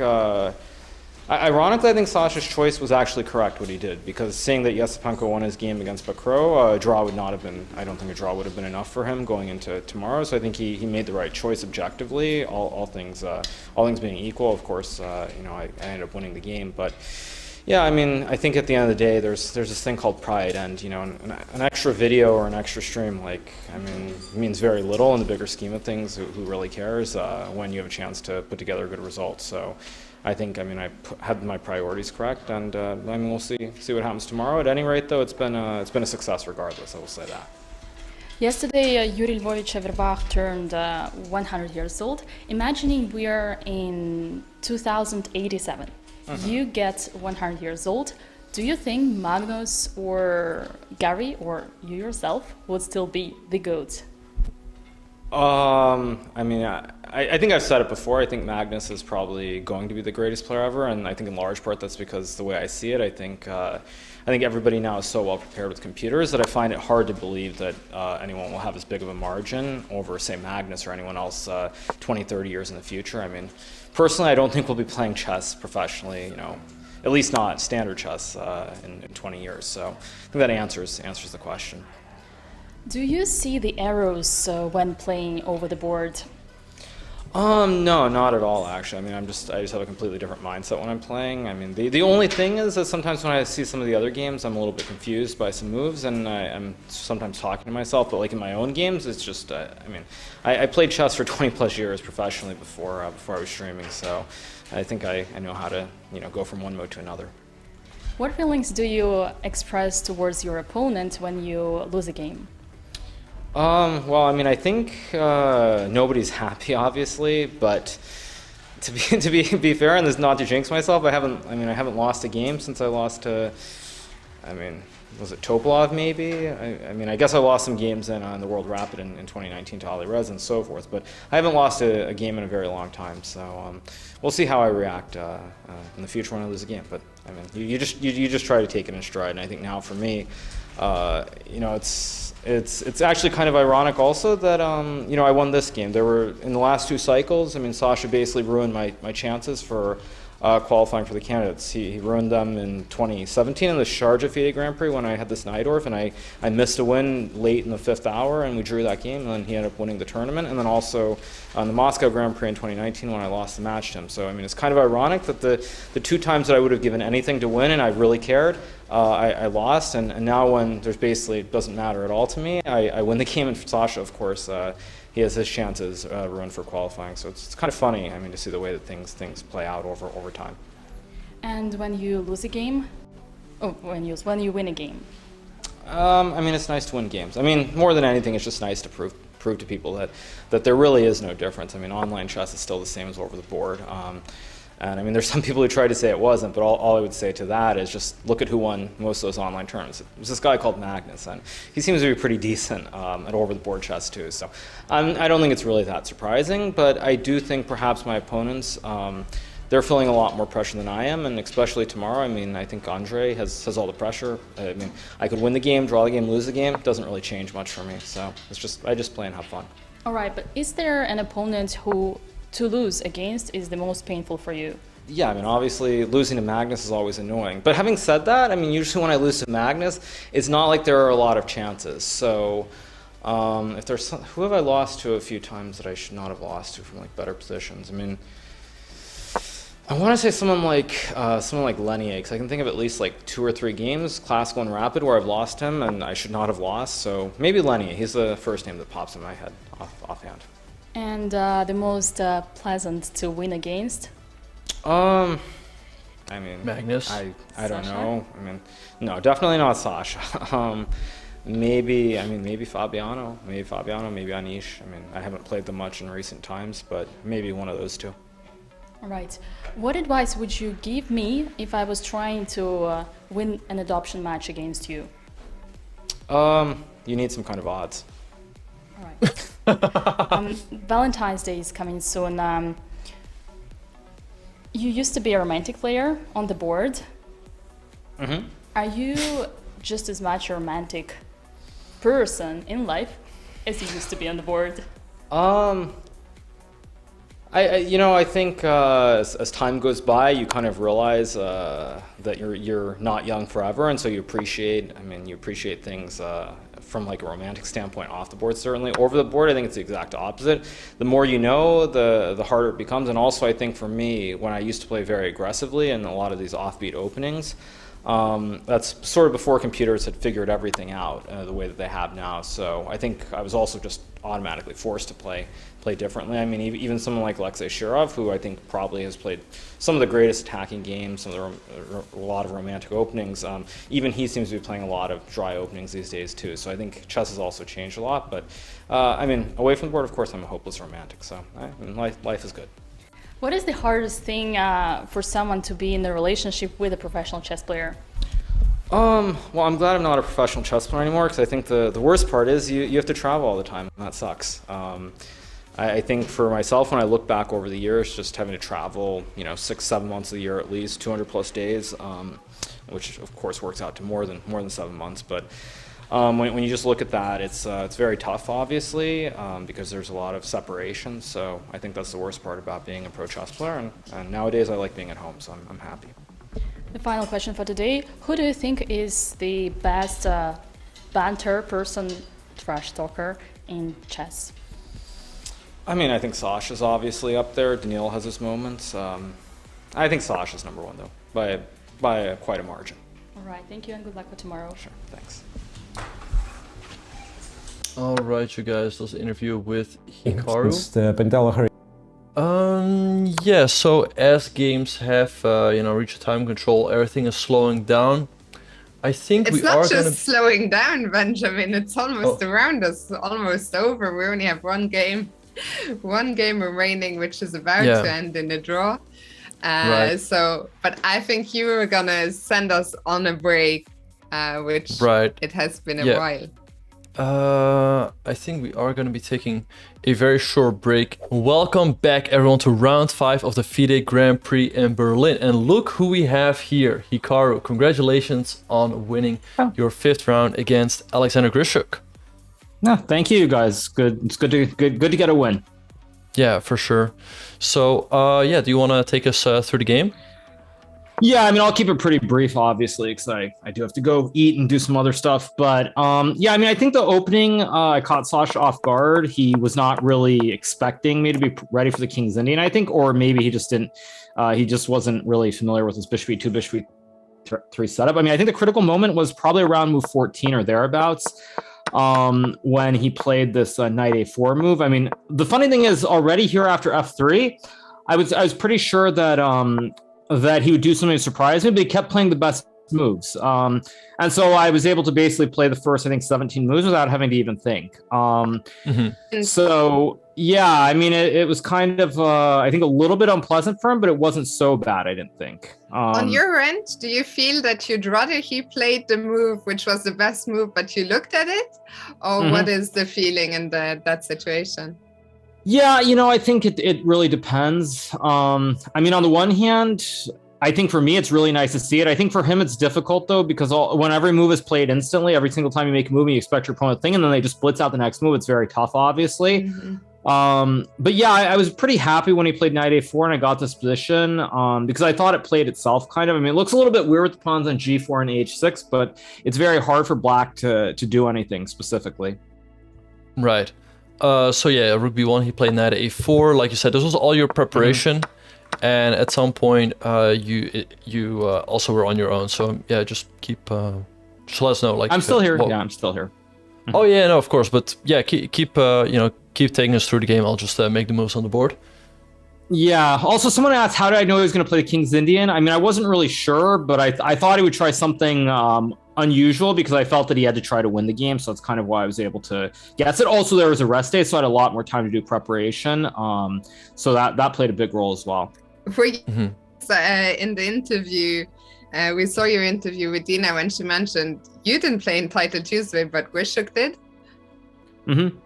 Right. Yeah, I mean, I said it. I mean, I said it before. I think. I mean, at the end of the day, you have to have some pride. If you're going to play a tournament, you have to try to do your best. And yeah, I mean, I could have played Title Tuesday. I could have made some recap videos. I mean, there were a lot of different things I could have done here or there. But at the end of the day, like, I mean, I do want to play well. I do want to have a good result. And I think to use another example, there's another streamer by the name of Eric Rosen, and he basically said the same thing, that when he was playing Gibraltar, at a certain point, like, it was just too much trying to prepare, do videos and play and all those sorts of things. So like you kind of have to have certain priorities, and I think at the end of the day, I want to do well. I do want to do well, and I think it does matter when you start spending energy in suboptimal ways. There's always going to be time to do these sorts of things later, and so it's really important that you try to do your best. And I think for me, by not playing Title Tuesday, using that time to do preparation, not just on the King's Indian, but just in general, it really helped. It helped, and like I said. A result is kind of permanent in a way, and just like streaming or playing Title Tuesday or whatnot, like that's always replaceable. So there will be plenty of opportunities to do that in the future. For sure, and definitely paid off, as you're saying. So let's come to the game. Yeah, like I said, I think Sasha was down like an hour or something after the first like 17 moves. So like Sasha was so far down that it was going to be tough to play. And the one good thing is, I've played Sasha a lot, and so I'm used to him getting low on time. I think everyone kind of is, but a lot of people, when he gets low on time, they start to they slip up, they let the advantage go, because in a weird way, they kind of, I don't know if they panic or what happens, but somehow they just, they lose the thread of the game, and Sasha keeps playing really, really good moves. So, I think, I used my time very well. I felt that Sasha was relatively okay up until he took on F4. I thought he could have maybe played F6 there and taken a slightly worse position in the late middle game. That's what I kind of, I felt bad. Actually, what I thought he should have done was I thought he should have traded on D3, actually. I thought he should have traded on D3 and then gone F6 maybe. I was very surprised knight D3 and then F6. I suspect white is still better here, but I wasn't so sure how to proceed, because maybe black can clog up the whole king side with G5 at some point, and I'm not really sure how easy it is to do something on the queen side. So maybe you can go A4, C4, and A5 though. Yeah. No, of course I have this option somewhere, but again, I wasn't sure if it's so simple. Yeah, indeed. All right, so okay, so just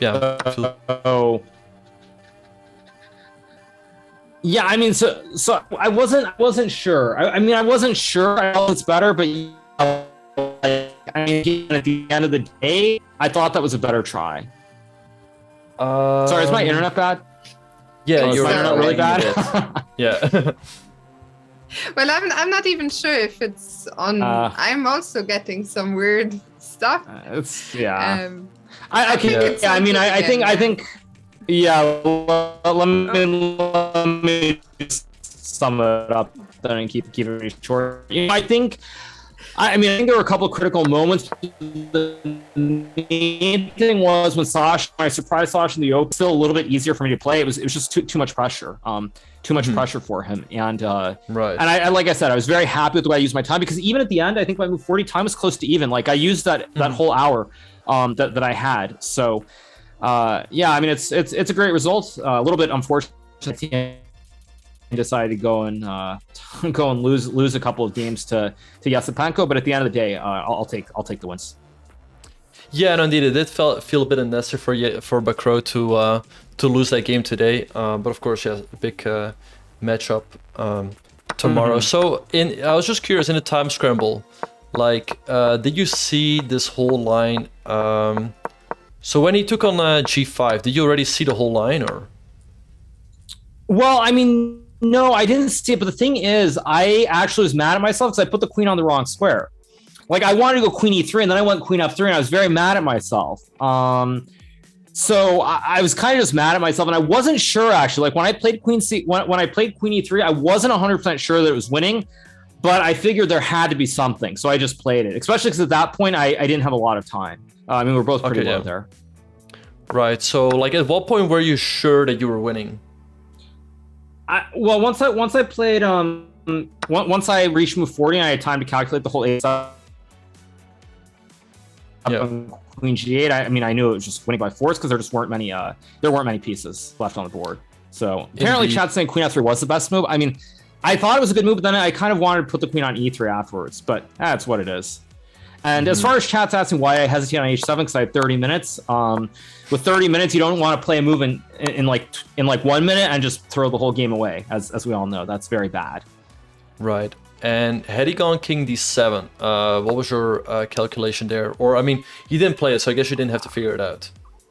I mean, I knew that I could reach an endgame that is much better, if not outright winning, with queen g7. So once I saw that, then I figured, especially because in that endgame, his light square bishop is behind all the pawns. It gets stuck. Like, it can't go to like the d7, a4. It can't go to g4. So I assume the 4-bishop ending, it should just be winning. Right. I think you even had this move bishop g4 to trade off those light squared bishops, which maybe wins right away. Yeah, I mean, like I said, I have a feeling there are many ways to win. But again, I knew that there was no risk there either. So I was pretty happy with it. Yeah. Indeed, for sure you can go for this endgame and you're up a pawn. So yeah, I mean, exactly. great win today. Yeah. Congrats once again. Yeah, I mean, obviously I'm very happy with the result, of course. But again, there's work tomorrow. In a way, it's kind of nice actually, because I was thinking about it. Let's just say Bacro had made a draw, like obviously he normally would.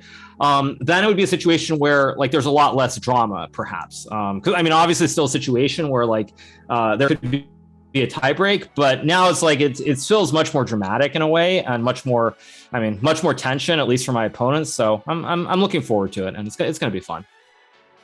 You haven't had a game with so much line in a while.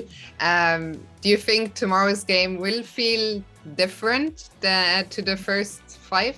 Nah, not at all. Like I said, I mean, I'm just enjoying it. I said I know people kind of it's very hard to explain this. I mean, I've said it many times, but at the end of the day, I mean, I think if you can play without pressure, it's much easier to play chess as a top level chess player. And again, I came into this with no expectations whatsoever, and I'm just playing chess. So I don't feel any pressure whatsoever.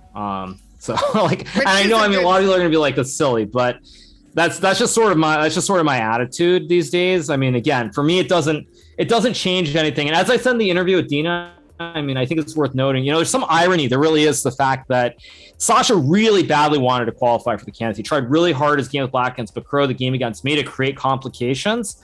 And he ruined my 2 opportunities. The last 2 times that I tried to qualify for the candidates, he ruined it. I mean, I lost him in the match in Moscow 2019, and then this critical round very late in the Sharjah Masters in 2017. I missed this little king maneuver, and the game ended in a draw. So it's like, to me, it's like those 2 opportunities, like I was so crushed. Like, it was so devastating. And now when it's like, for me, I mean, yeah, it'll be nice if I qualified to the finals matches and things, but it means so much less to me now. And I could tell, like, for him, it's absolutely crushing. So it's kind of funny to see how things change over time.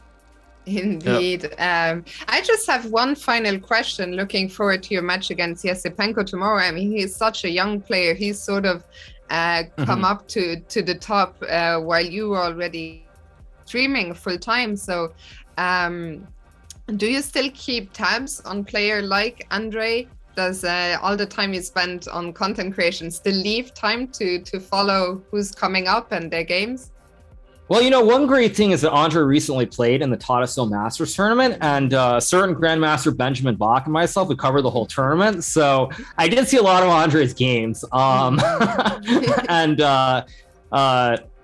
yeah, I mean, obviously, I look at the top players when they're playing games, and yeah, I think, I mean, his event in Tata I don't think it was what he was hoping for, but obviously, he's a very talented player, and I mean, I'm just looking forward to tomorrow, and hopefully it'll be a good game.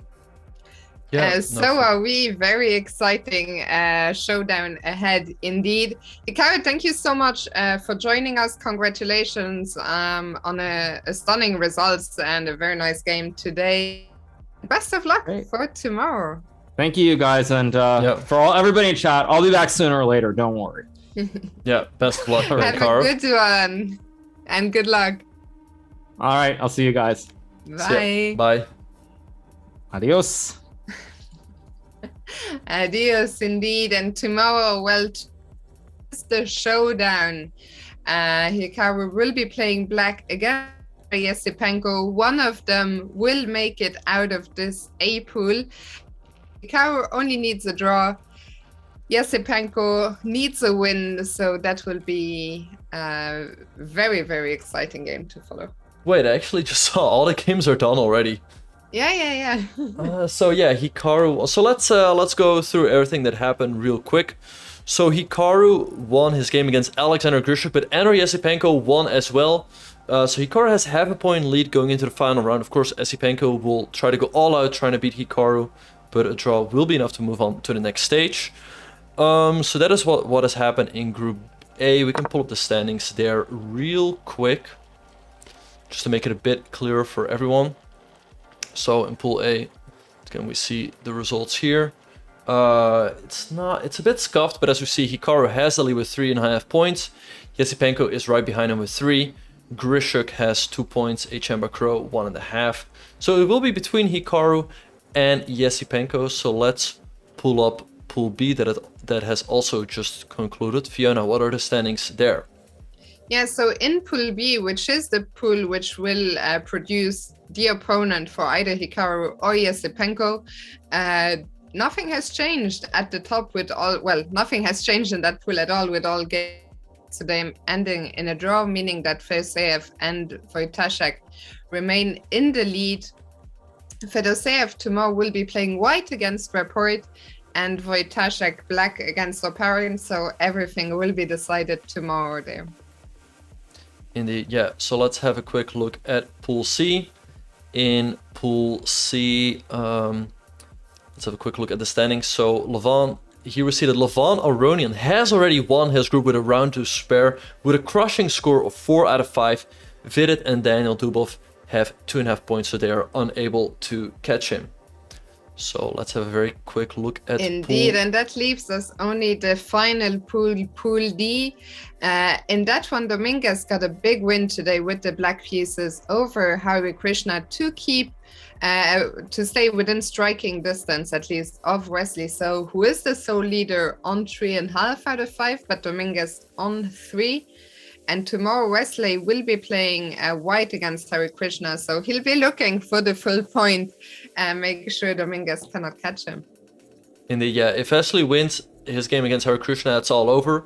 But let's say that game ends in a draw and Dominguez manages to beat Alexei Shurov. We will see a playoff in that group. So I think it's quite likely we will not have a playoff in Pool C for sure. Levon has already won that. I think there's a good chance. I mean, there is a chance we'll have a playoff here, but especially in Pool B, I think it's quite likely that we'll see a playoff there. Yeah, but my prediction is this. Yeah, the same prediction as you. I think we'll see one playoff in Pool B and nowhere else. Yeah, because in Hikaru's pool, it's mathematically impossible. It's going to be either Hikaru or Yesipenko. But I think, yeah, that wraps up today. Once again, Hikaru is in the lead. If he doesn't lose tomorrow against Yesipenko, he will move on to the semifinals. So that's going to be very, very exciting. So with all that being said and done, we are going to be calling it a day, you guys. But make sure to tune in tomorrow at 6 a.m. Pacific, 9 a.m. Eastern, and 3 p.m. Central European time for the last round of the group stage of the FIDE Grand Prix in Berlin. Indeed, Fiona. tomorrow it will be decided. There is no possibility of a playoff in Hikaru's group. Either he goes through tomorrow or he's out. So tomorrow, big day. We need you here, bringing all the energy. Looking forward to seeing you then. Thank you so much for watching us today. Thank you, Benjamin. And looking forward. Indeed, yeah. Once again, thanks everyone for watching. Really do appreciate you all for supporting Hikaru, and of course thank you, Fiona, for being such a wonderful co-host. We are going to be sending the raid off to her, so make sure to send her a lot of energy, and we look forward to seeing you all